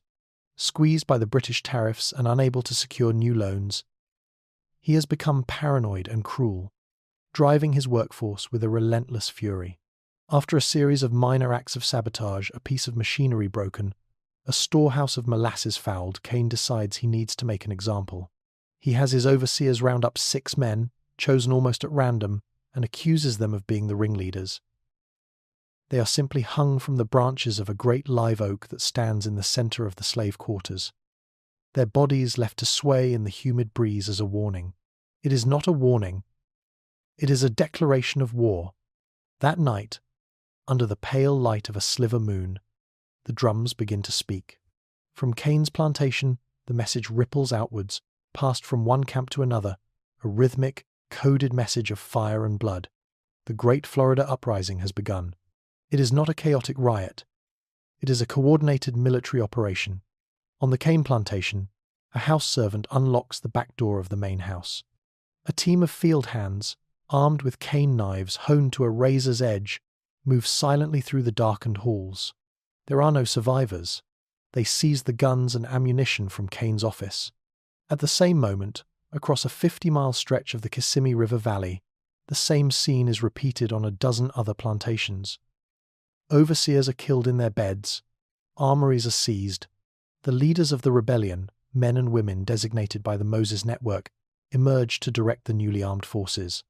Their first strategic objective is not revenge, but communication. They ride to the nearest telegraph station, kill the operator, and burn it to the ground. They have plunged the entire territory into silence, buying themselves precious time. Their second objective is economic. They are not interested in holding the land or occupying the great houses. Their strategy is to destroy the very source of their master's wealth. Great clouds of smoke begin to rise into the Florida sky as they systematically set fire to the vast, ready-to-harvest cane fields. The fires burn for a week, a rolling, apocalyptic wall of flame that turns the night sky a hellish orange. It is the smell of revolution, the sweet, cloying scent of millions of dollars of sugarcane turning to black ash. The initial response from the Confederate authorities is pathetic. The local militias, composed of terrified planters and their sons, are small and disorganized. They ride out from the few fortified towns, expecting to crush a disorganized peasant rabble. Instead, they are lured into the swamps and the dense cypress stands, where the rebels, many of them skilled hunters and trackers, conduct a brutal guerrilla campaign. The militia posses are ambushed, cut to pieces, their modern rifles taken to arm more rebels. Within 2 weeks, the uprising has a force of nearly 10,000 armed fighters. They control a vast swathe of the interior, and the Confederate government in the territorial capital of Tallahassee is in a state of abject panic. When the news finally reaches Richmond, carried by a steamer that had to evade rebel patrols on the St. Johns River, the reaction is one of disbelief and horror. This is the nightmare that has haunted the sleep of every slave owner for 200 years, made real. The government, paralyzed by its own internal divisions, dithers. Governors of other states, citing the Texan precedent, are reluctant to send their own militia to die in a Florida swamp to save the fortunes of a few sugar barons. It takes a full month for President Davis's administration to bypass the states and dispatch a regiment of the regular Confederate Army sent by sea to the port of Jacksonville. You are with these soldiers as they disembark. They are young, poor white men from the hills of Tennessee and the pine forests of Georgia. They are equipped with the obsolete, muzzle-loading rifles that are the standard of the Confederate military. They are professional soldiers, but they are stepping into a world for which they are completely unprepared.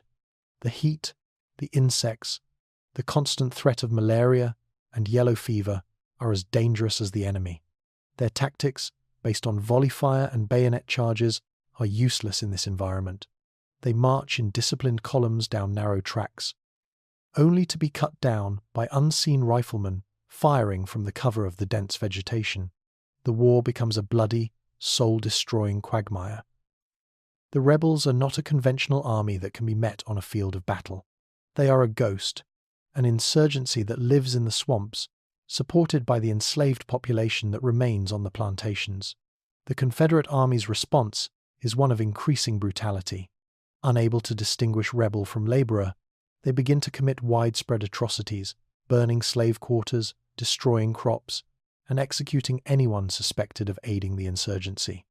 The war devolves into a cycle of terror and counter-terror, a racialized nightmare that horrifies the outside world.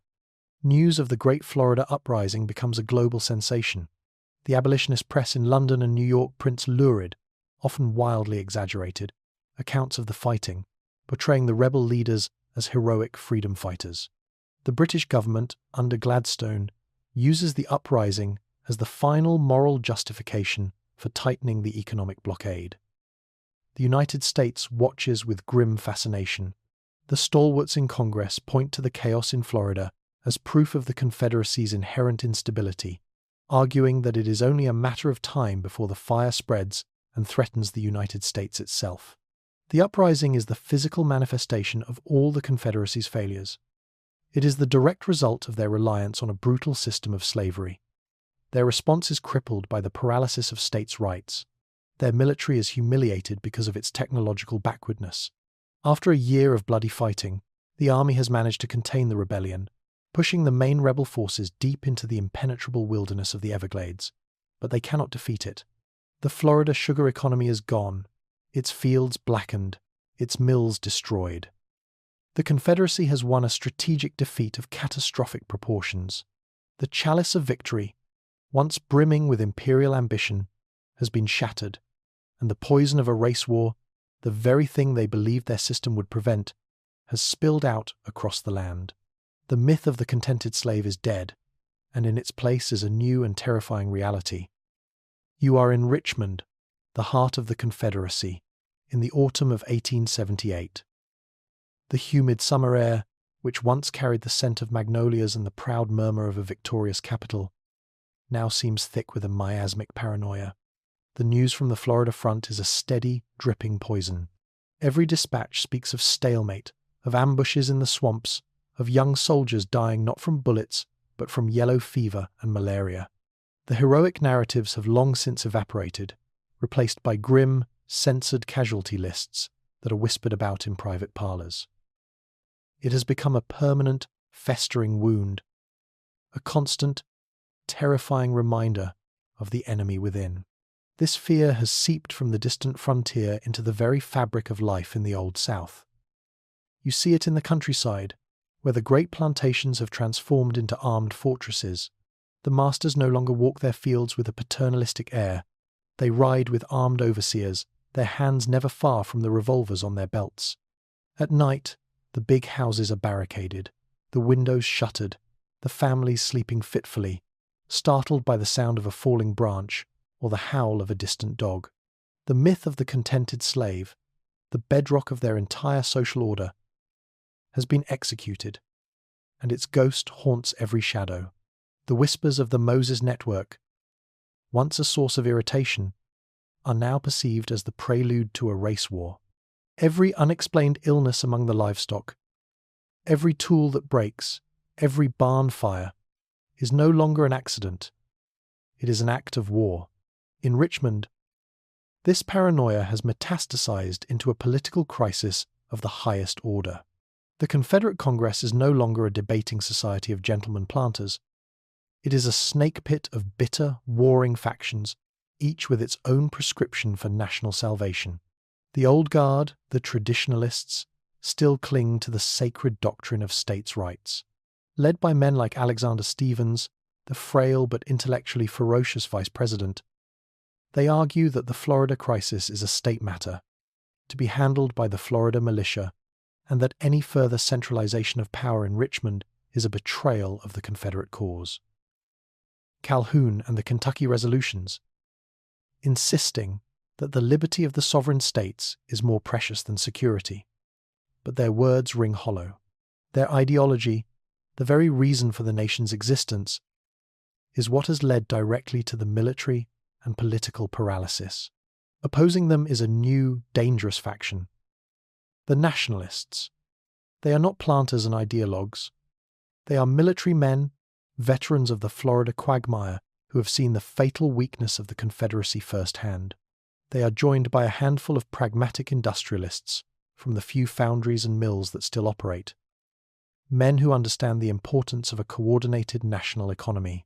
Their leader is General James Longstreet, a man once known for his quiet competence, now hardened and radicalized by the failures he has witnessed.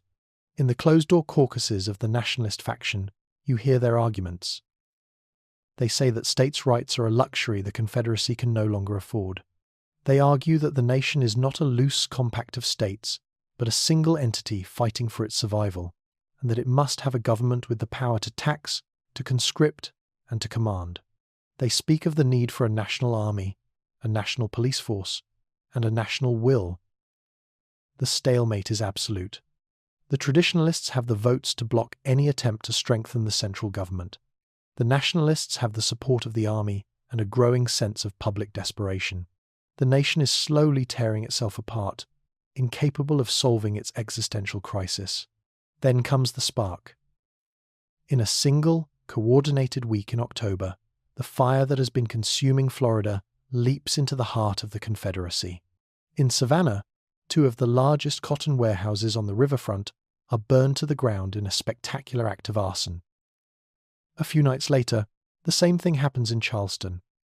Simultaneously, authorities in Virginia uncover a detailed plot for a massive slave uprising centered on the iron mines of the Shenandoah Valley. The plot is discovered just hours before it is set to begin. The cumulative effect is one of total, systemic panic. This is not a distant war in a swamp. This is an attack on the economic heart of the nation, on its most sacred commodity, coupled with the threat of mass violence in the Virginias. The Moses Network is not just a ghost. It is an organized, strategic enemy, capable of striking anywhere, at any time. This is the moment the nationalists have been waiting for. General Longstreet, acting with a cabal of high-ranking army officers, goes to the executive mansion. President Jefferson Davis, now old, frail, and increasingly isolated, is presented with an ultimatum disguised as a plea. The nation is on the verge of collapse. The civilian government has proven incapable of protecting its citizens.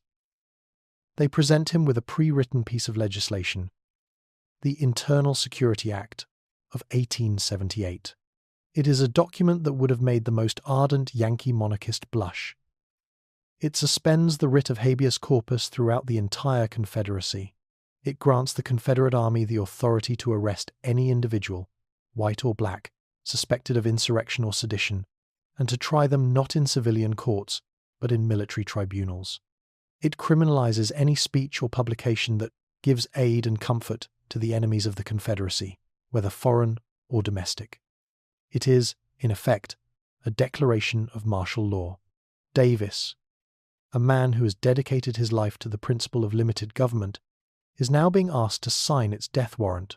He hesitates for a day, but as more panicked reports of unrest pour in, he sees no other choice. To preserve the Confederacy, he must betray its founding principles. He signs the act. The Richmond Purge begins immediately. It is a campaign of swift, brutal, and efficient terror. Longstreet's men, using intelligence gathered over years of fighting the insurgency, move first against the Moses Network. In coordinated nighttime raids in a dozen cities, they arrest hundreds of suspected leaders, preachers, free black artisans, riverboat workers. There are no trials. There are drumhead military courts that last for minutes, followed by public hangings in the town squares. The goal is not justice, it is terror, to sever the head of the resistance and cow the rest of the enslaved population into submission. Then, With the insurrectionary threat visibly crushed, Longstreet turns on his political enemies. A detachment of soldiers marches into the Georgia State House in Milledgeville and arrests the governor, a vocal traditionalist, charging him with sedition for his public refusal to send state funds to the national treasury. In South Carolina, a prominent newspaper editor who had written editorials denouncing the Internal Security Act is dragged from his office in shackles. Senators and representatives from the traditionalist faction are arrested in their homes in Richmond, accused of weakening the nation in a time of war. The myth of states' rights is executed in broad daylight. The states are no longer sovereign entities. They are territories under the military occupation of the central government they created. The Purge is a stunning success. The resistance is shattered. The political opposition is silenced. The central government, for the first time in its history, has absolute power, but you can feel the profound, hollow emptiness at the heart of this victory. You walk the streets of Richmond, and the fear is still there, but it has changed. It is no longer just the fear of the slave uprising. It is the fear of a midnight knock on the door from your own government.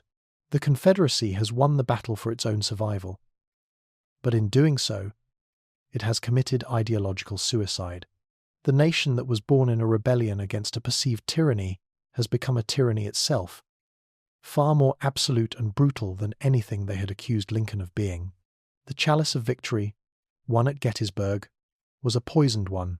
The draft promised liberty and independence, but the poison has rotted the nation from the inside out, until all that is left is a hollow crown and a throne of bayonets. You are in the office of the British Prime Minister at number 10 Downing Street, London, in the first cold days of 1879. The room is a sanctuary of quiet, ordered power. A coal fire crackles in the hearth, its flickering light dancing on the leather-bound books that line the walls and the vast globe that sits in the corner, a silent testament to the empire upon which the sun never sets. Outside, a persistent drizzle paints the windows with grey tears. William Gladstone, his face now more deeply lined with the burdens of both his office and his conscience, holds a sheaf of papers in his hand. It is a detailed report from the British consul in Richmond, smuggled out through the diplomatic pouch. It contains a full, chilling account of the Richmond Purge, the military tribunals, the public hangings, the arrests of political opponents, the formal establishment of General Longstreet's military junta. Gladstone had initiated the policy of economic isolation years ago, believing that by starving the Confederacy of capital and markets, it could be pressured into moderation, or would simply collapse under its own economic contradictions. He had been wrong. He had underestimated the depths of his opponent's fanaticism. The Confederacy had not moderated. It had metastasized. It had responded to external pressure not by bending, but by hardening into something new and monstrous. A military dictatorship whose sole organizing principle was the preservation of slavery through absolute, internal terror. The beast was not dying. It was chewing off its own leg to escape the trap, and in its pain and rage, it was more dangerous than ever. You see him walk to the globe, his hand tracing the outline of the Caribbean. British Jamaica, British Honduras, the vital shipping lanes of the Atlantic, all were now bordered by a rogue state, a nation that had jettisoned the rule of law and was commanded by generals who had been bloodied and radicalized in a brutal counterinsurgency war. Economic containment was no longer sufficient. A new, more robust strategy was required. He summons his foreign secretary. The time has come, he says, to move beyond moral condemnation and forge an active, binding alliance. The world's civilized powers must form a cordon sanitaire, a quarantine line, around the disease in North America. Their first, most crucial partner in this endeavor must be the one nation that shared a border with the threat, the United States. You cross the Atlantic to Washington, D.C. The city is no longer the capital of a defeated, humiliated nation. The shame has been burned away by the fires of industry, replaced by a cold, hard, and muscular confidence. The stalwart Republicans have been in power for over a decade, and they have remade the nation in their own image. The prevailing mood is not one of grief, but of grim, patient resolve. The news of the Richmond Purge and the rise of Longstreet's junta is received here not with horror, but with a kind of dark, vindicated satisfaction. It is the ultimate proof of everything they had been saying for years, that the Confederacy was an inherently barbaric and unstable entity, that the Treaty of Richmond was not a peace but a temporary armistice, and that a final reckoning was inevitable. You are in the office of the Secretary of War. He is a former Union general, a man who lost a brigade at Gettysburg and has spent the subsequent 16 years dreaming of redemption. He stands before a map, but it is not a map of the current United States. It is a map of the continent as it was in 1860. He traces the new border, the Freedom Line, with a steel-tipped pointer. He speaks to a gathering of senators, his voice low and intense. He speaks of the technological marvels of the new army, the bolt-action rifles, the Gatling guns, the steel artillery, the fruits of the technological plateau, detailed in Chapter 10. He speaks of the new steel navy, capable of sweeping the Confederate ironclads from the sea. He speaks of the chaos in the South, of a regime that has declared war on its own people and its own principles. The Confederacy, he argues, is a house built on sand, and a great storm is coming. The question is no longer if it will collapse, but when, and what the United States will do when it does. To simply watch would be to invite the chaos to spill over the border. To act alone, however, would be to risk being branded an aggressor. The offer from London is, therefore, a gift from Providence. The final piece of the puzzle falls into place in a city that represents the new center of gravity in European power politics, Berlin. You are in the Wilhelmstrasse, in the Spartan, businesslike office of the German Chancellor, Prince Otto von Bismarck. He is a man who deals not in morals, but in interests. The Iron Chancellor looks at the world as a great chessboard, and he has little time for sentiment. The British ambassador and the American envoy make their case to him. They speak of shared values, of human progress, of the need to stand against tyranny. When they are finished, he gives his answer, devoid of any moralistic flourish. He sees the situation with a cold, brutal clarity. The Confederate States of America, he states, is a failed enterprise, a nation based on an obsolete agricultural model, crippled by a dysfunctional political structure, and now, having devolved into a tin-pot military dictatorship, is of no use to the rising German Empire. It offers no stable markets for German goods, no secure investments. Its bonds are worthless. Continued association with it offers only a stain by proximity. The United States, on the other hand, is a burgeoning industrial power. The choice, he explains, as if stating the obvious, is not a moral one, but a simple matter of strategic and economic calculation. Germany will always align itself with the future, not the past. He agrees to join their proposed alliance. He has one condition. The alliance must be framed not as an aggressive pact, but as a defensive one, for the preservation of global trade and security. This will give it the veneer of international legitimacy and isolate France, Germany's great rival, should they be foolish enough to offer the Confederacy any support. And so, in the spring of 1880, in the neutral city of Geneva, the treaty is signed. It is called the Geneva Security Pact, but it will be known to history as the Alliance of the Free. Its public articles are anodyne, speaking of mutual defense, the protection of maritime commerce, and a shared commitment to global stability. But its secret protocols, known only to the heads of government, are explicit. The three great powers, the industrial might of the United States, the naval supremacy of Great Britain, and the military discipline of the German Empire, pledge to act in concert to contain the Confederate States of America. They agree to a full, comprehensive economic embargo, cutting off all trade, from the smallest bolt of cloth to the last ounce of coffee. They agree to share intelligence, to coordinate naval patrols, and to provide covert aid to any internal resistance movements within the Confederacy.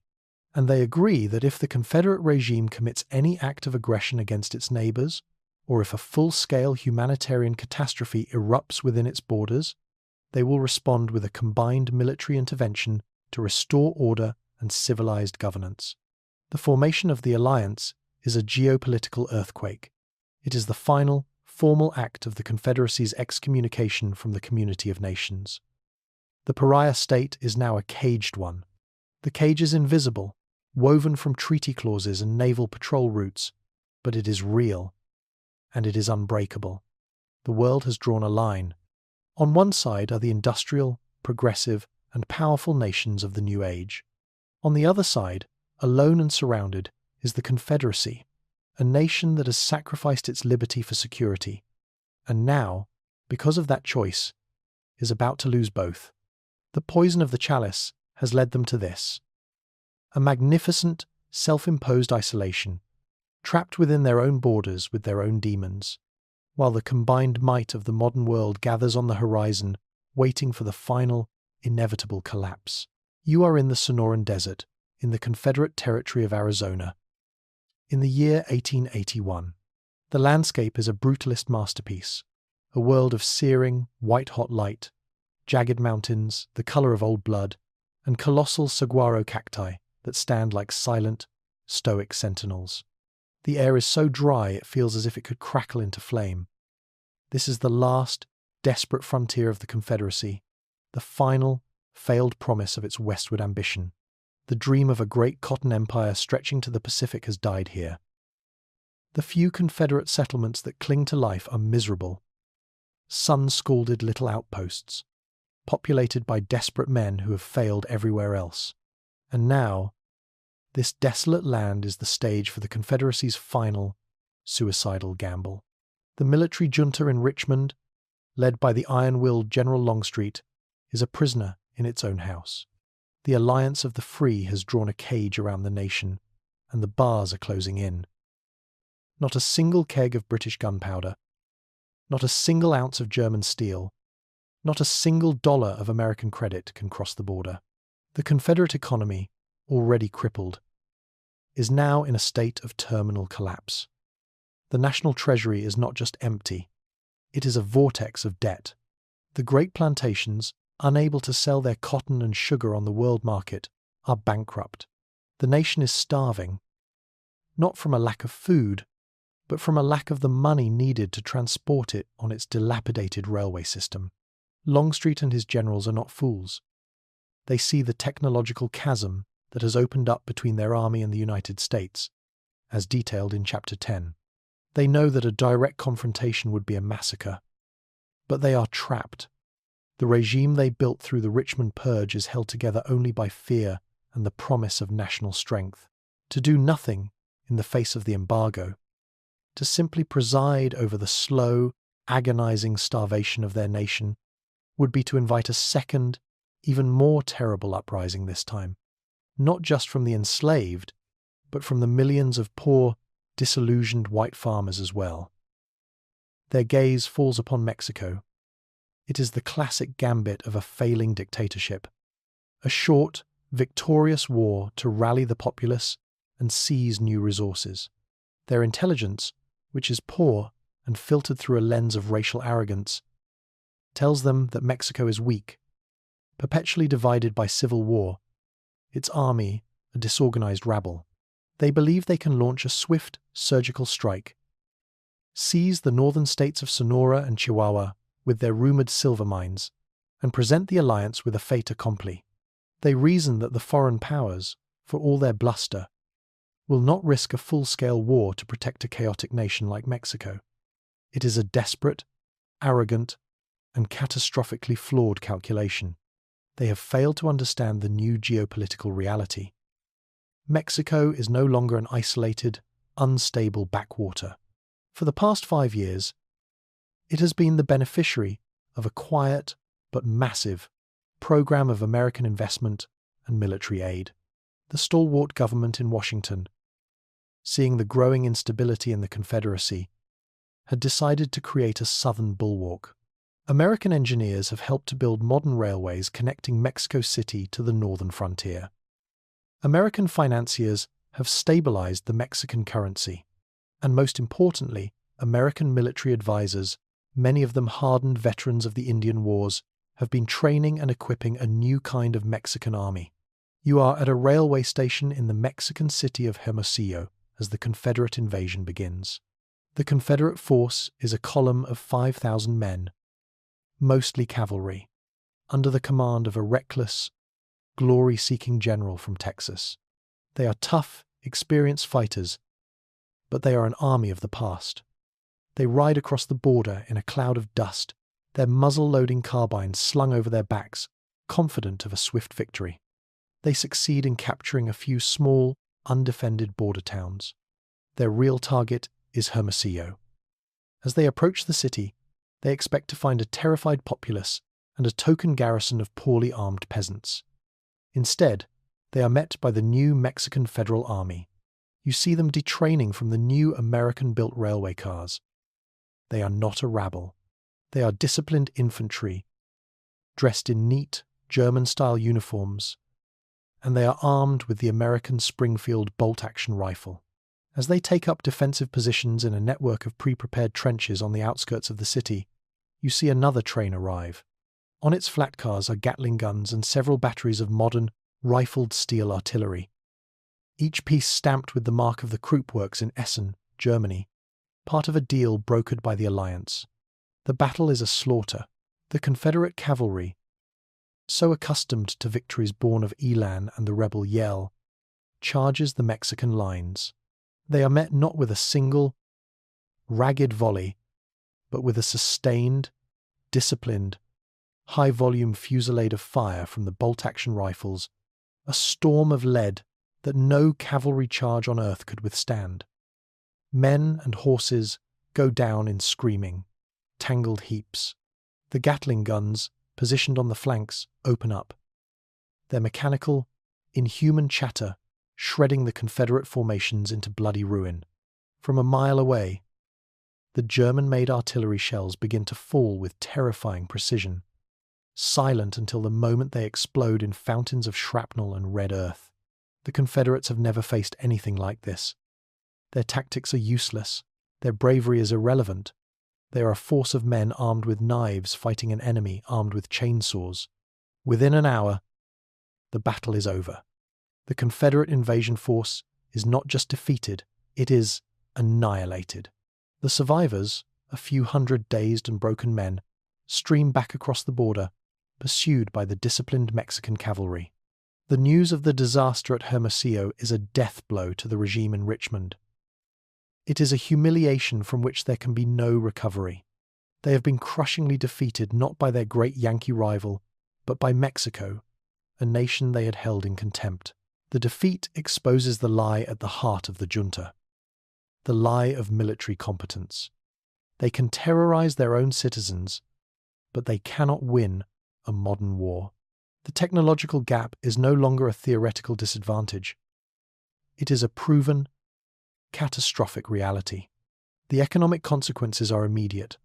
The last vestiges of faith in the Confederate government and its currency evaporate.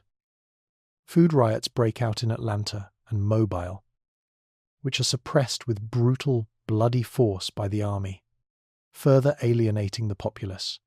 The grand gamble has failed. The short, victorious war has become a short, calamitous defeat. The junta, which seized power to save the nation from chaos, has now led it to the brink of total, systemic collapse. The chalice is now completely empty. The poison has done its work, rotting the nation's military, its economy, and its political soul. All that is left is the hollow shell, waiting for the final, merciful push that will shatter it into 1,000 pieces. You are in 1,000 places at once, in the spring of 1882, bearing witness to the death of a nation. The Confederacy is not falling, it is dissolving like a sandcastle in a hurricane. The catastrophic defeat in Mexico was not the cause of the collapse, but the final, percussive shock that fractured the entire, rotted structure. The military junta in Richmond, stripped of its last shred of credibility, is a government in name only. General Longstreet and his cabal are ghosts in the executive mansion, issuing decrees that no one obeys, commanding armies that no longer exist. The nation has entered its death throes. You are in the city of Vicksburg, a place that still bears the scars of one war and is now the epicenter of a new one.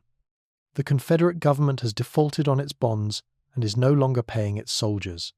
The Western garrisons, left to fend for themselves, have simply disintegrated.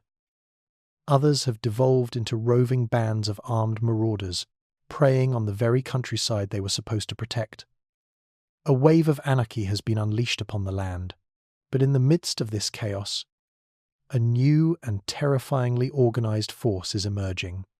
You are with a column of horsemen, 500 strong, riding under a strange new flag, a solid, blood-red banner. They are not rebels in the traditional sense. They are the vanguard of the Purifiers, a radical, populist, white supremacist movement that has been brewing in the backcountry for years. They are the poor white farmers, the men who were too poor to own slaves, who have borne the cost of the planters' war and the junta's tyranny. Their ideology is a toxic stew of religious fanaticism, racial hatred, and a deep, burning class resentment against the wealthy planter elite who they believe led the nation to ruin. Their leader is a defrocked preacher named Jedediah Kane, a man with a wild beard and the eyes of a mad prophet. He preaches a gospel of divine retribution, claiming that God has abandoned the Confederacy because of the decadence and arrogance of its leaders. His solution is a baptism of fire, a new revolution to purge the land of the corrupt planters, the federal government, and, most of all, the black population, whom he sees as the satanic source of all their ills. Simultaneously, the long smouldering embers of the slave resistance have been fanned into a raging inferno. The Richmond Purge had decapitated the old Moses network, but it had not killed the idea of liberation. The news of the Hermosillo disaster and the subsequent collapse of the central government has spread through the slave quarters like wildfire. The uprisings begin not as a single, coordinated event. You are on a sugar plantation in the Louisiana bayou. The slaves, armed with cane knives and smuggled guns, have risen up. They have overwhelmed the master and his overseers. The big house is in flames, but this is not a repeat of the controlled, strategic violence of the Florida uprising. This is a cry of pure, accumulated agony. It is a jacquerie, a peasant revolt, driven by centuries of cruelty. There is no quarter given. The violence is biblical in its fury. And now, these two apocalyptic forces, the white supremacist purifiers and the black liberationist rebels, are unleashed upon the same shattered landscape. The result is not a civil war, which implies two organized states fighting for control. It is a race war of almost unimaginable horror. A column of purifiers will descend upon a plantation where the slaves have rebelled, and they will slaughter every man, woman, and child they find.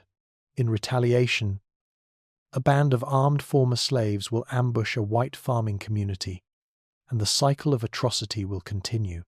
The land is consumed by a firestorm of racial hatred, a war of extermination fought by desperate, leaderless bands in the ruins of a dead nation. This is the humanitarian catastrophe the Alliance of the Free had foreseen in the secret protocols of the Geneva Pact. Their intelligence networks, operating from consulates in the few remaining stable ports like Charleston and Mobile, paint a picture of a society descending into a Rwandan-like genocide. The telegraph lines that still function carry nothing but horror stories. The world watches, aghast. The time for containment is over. The time for intervention has come. You are on the bridge of the USS Devastation, the new steel battleship of the United States Navy, as it leads a vast armada into the mouth of the Chesapeake Bay. The fleet is an overwhelming projection of power, a floating city of grey steel and smoking funnels. It is not just an American fleet. Flying alongside the stars and stripes are the white ensigns of the British Royal Navy and the black crosses of the German Imperial Navy. This is the armed fist of the Alliance. Their mission, as stated in the declarations of war that were delivered to the ghost government in Richmond just hours before, is to end the state of anarchy, prevent further loss of innocent life, and restore civilized order to the states of the former Confederacy. The resistance is non-existent. The Confederate forts guarding the entrance to Hampton Roads are silent, their garrisons having long since deserted. As the fleet steams towards Norfolk, they pass the rotting hulk of the CSS Virginia II, the pride of the old Confederate Navy, scuttled at its moorings by its own crew. It is the perfect symbol of the technological and moral collapse of the defeated nation. At the same moment, the land invasion begins. You are with the lead elements of the United States First Army as they cross the Potomac River over the Long Bridge into Virginia. The soldiers are not the eager volunteers of 1861. They are long-service professionals, grim-faced and silent, armed with their bolt-action Springfield rifles. They are not liberators or conquerors. They are a heavily armed police force, entering a failed state to put down a race war. Their orders are precise. They are to engage and destroy any organized armed groups, whether purifier or rebel. They are to establish secure zones, protect civilian populations of all races, and disarm the entire populace. The fighting is brutal, but one-sided. The purifier militias, for all their fanaticism, are an undisciplined mob. They are mown down by the machine guns and artillery of the professional army. The black rebel groups, who initially see the Alliance soldiers as liberators, are met with the same cold, impartial force. They are ordered to disarm, and when they refuse, they are treated as hostiles and crushed. The Alliance is not taking sides in the race war, it is exterminating it. The nation that was born in fire at Fort Sumter is now dying in fire, a fire lit by its own internal contradictions. The victory at Gettysburg had offered the Confederacy a chalice filled with the promise of a glorious, independent future built on the bedrock of slavery. But the promise was a lie. The chalice was poisoned. The poison was not defeat, but victory itself. Victory allowed the Confederacy to exist, and its existence, built on a foundation of human bondage, racial supremacy, and a fatally weak political structure, made this final, fiery self-immolation inevitable. The fire, next time, so long prophesied, is now. You are standing on the steps of the Confederate Capitol building in Richmond, Virginia. In the year 1883, the building is a hollow shell, its windows shattered, its white columns pockmarked by rifle fire from the street fighting that accompanied the city's fall. The Confederate battle flag, the symbol of a brief and brutal dream, is gone. In its place, 3 flags fly from the rooftop, stark against the grey Virginian sky. The stars and stripes of the United States, the Union Jack of Great Britain, and the black-white-red tricolour of the German Empire. This is the headquarters of the Provisional Authority for the Occupied Southern States, the formal name for the new government of this shattered land. The fire of the race war has been extinguished, drowned in a sea of professional, overwhelming military force. The purifier militias have been hunted down in the hills of Appalachia and the swamps of Louisiana, their leaders tried by military tribunal and publicly hanged. The armed black liberationist groups have met the same fate, crushed by the cold, impartial machinery of the Alliance armies. The land is pacified, but it is not a land of peace. It is a land of ashes, a vast open-air asylum populated by millions of traumatized, starving, and deeply hostile people. You walk the streets of Richmond. The city is under a permanent curfew. At every major intersection, there are checkpoints manned by United States soldiers, their faces grim and weary under their campaign hats, their bolt-action rifles held at a ready port. They are not an army of liberation. They are prison guards. And the entire South is their prison. The white population, from the ruined planter class to the defeated poor farmers, looks upon these blue-clad soldiers with a silent, bottomless hatred. They see them as foreign conquerors, the destroyers of their nation, the enforcers of a world turned upside down. The newly freed black population looks upon them with a mixture of hope and deep mistrust. They are grateful for the end of the Purge and the horrors of the race war, but they see that these new white men in different uniforms are still holding all the power, and they have been given promises by powerful white men before. This is the beginning of the Long Reconstruction. It is not a project of a single nation, but an international undertaking, and the scale of the task is almost beyond comprehension. The first priority is simply to feed the population. The Confederate economy had not just collapsed, it had ceased to exist. The plantations are burned, the railways are destroyed, the currency is worthless. Alliance supply ships, laden with grain from the American Midwest and hardtack from British naval stores, are a constant presence in the ports of Charleston and New Orleans. It is a massive humanitarian effort, but it is also a tool of control. Food is distributed by the military authorities, and only to those who cooperate. The second task is the great, unresolved question at the heart of the entire continent's history. What is to be done with the millions of formerly enslaved people? The Alliance declares the formal and permanent abolition of slavery in its first decree. But what does freedom mean in a land with no jobs, no schools, and no law save for the bayonet of the occupying soldier? The British, with their long and often brutal experience of colonial administration, take the lead. They devise a system of contract labour, arguing that the freedmen must be put to work on the land to restore the agricultural economy. They are to be paid wages, but they will be bound to the land for a term of years. To the former slaves, it feels like a new kind of slavery, a bitter betrayal of the promise of Jubilee. To the former planters, who are often put in charge of these new labour schemes, it is a chance to regain a measure of their lost power. The seeds of a new century of racial and economic strife are being planted in the very first year of the new peace. The political challenge is even greater. The Alliance has no desire to occupy the South forever.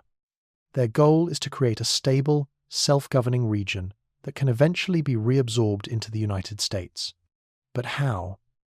The old political class is either dead, imprisoned, or hopelessly discredited. A generation of young white men has been raised on the poison of the purifier ideology, and their hatred for the occupying powers and their former slaves is absolute. To simply hold elections would be to invite a new generation of secessionists and race-baiters into power. The solution is a form of political re-education that is both paternalistic and ruthless. German administrators, with their nation's experience in forging a unified state from a patchwork of rival kingdoms, are put in charge of creating a new civil service. Universal, compulsory education is established for all children. The curriculum is designed in Washington and London, and it teaches a version of history in which the Confederacy was a tragic, treasonous, and morally bankrupt mistake. Confederate heroes are recast as villains. The lost cause is officially declared a criminal ideology. To hold public office, to teach in a school, even to get a business loan from the provisional authority, one must first pass a loyalty test, publicly swearing allegiance to the United States and renouncing the principles of the Confederacy. It is a process designed to last for a century. The Alliance understands that you cannot rebuild a society of this size and toxicity in a single generation. They must hold the land in a state of arrested development, a vast political and military protectorate, until the old hatreds have had time to die out. It is a future of permanent occupation, of a South that is in the Union, but not truly of it. It will be a land of resentment, a place of mythologized grievances. You look back at the beginning of this long, dark road. The single, successful charge at Gettysburg. The chalice of victory offered and accepted. That victory, which seemed so glorious on that July evening, did not save the South. It doomed it. It allowed the Confederacy to drink deep from the poisoned chalice of its own founding principles. The preservation of slavery, the paralysis of states' rights, and the inevitability of global isolation. The poison worked slowly, but it was always fatal. It rotted the nation from the inside, destroying its economy, its political structure, its military, and finally, its very soul, until it collapsed into a genocidal race war. The United States forces did not cross the Potomac as conquerors in the end. They came as a policing force, as international receivers in bankruptcy for a nation that had committed suicide. They are here not to win a war, but to begin the century-long, agonizing process of rebuilding a single nation from the ashes of two. The great wound on the continent is not healed. It has been cauterized with overwhelming force, leaving behind a scar so deep and so vast that it will shape the destiny of everyone, victor and vanquished, for centuries to come. The poisoned chalice was a story of a great victory that led, step by inexorable step, to an even greater ruin. The triumph at Gettysburg was not the foundation of a new nation, but the first act of its long and tragic suicide. By winning its independence, The Confederacy was granted the time and the freedom to allow its own fatal contradictions to consume it. It sought to preserve a world that was already dying, and in its obsession with that past, it sacrificed any hope of a future. The final, bitter irony is that in the end, the Confederacy was destroyed not by the strength of its enemies, but by the poison of its own success.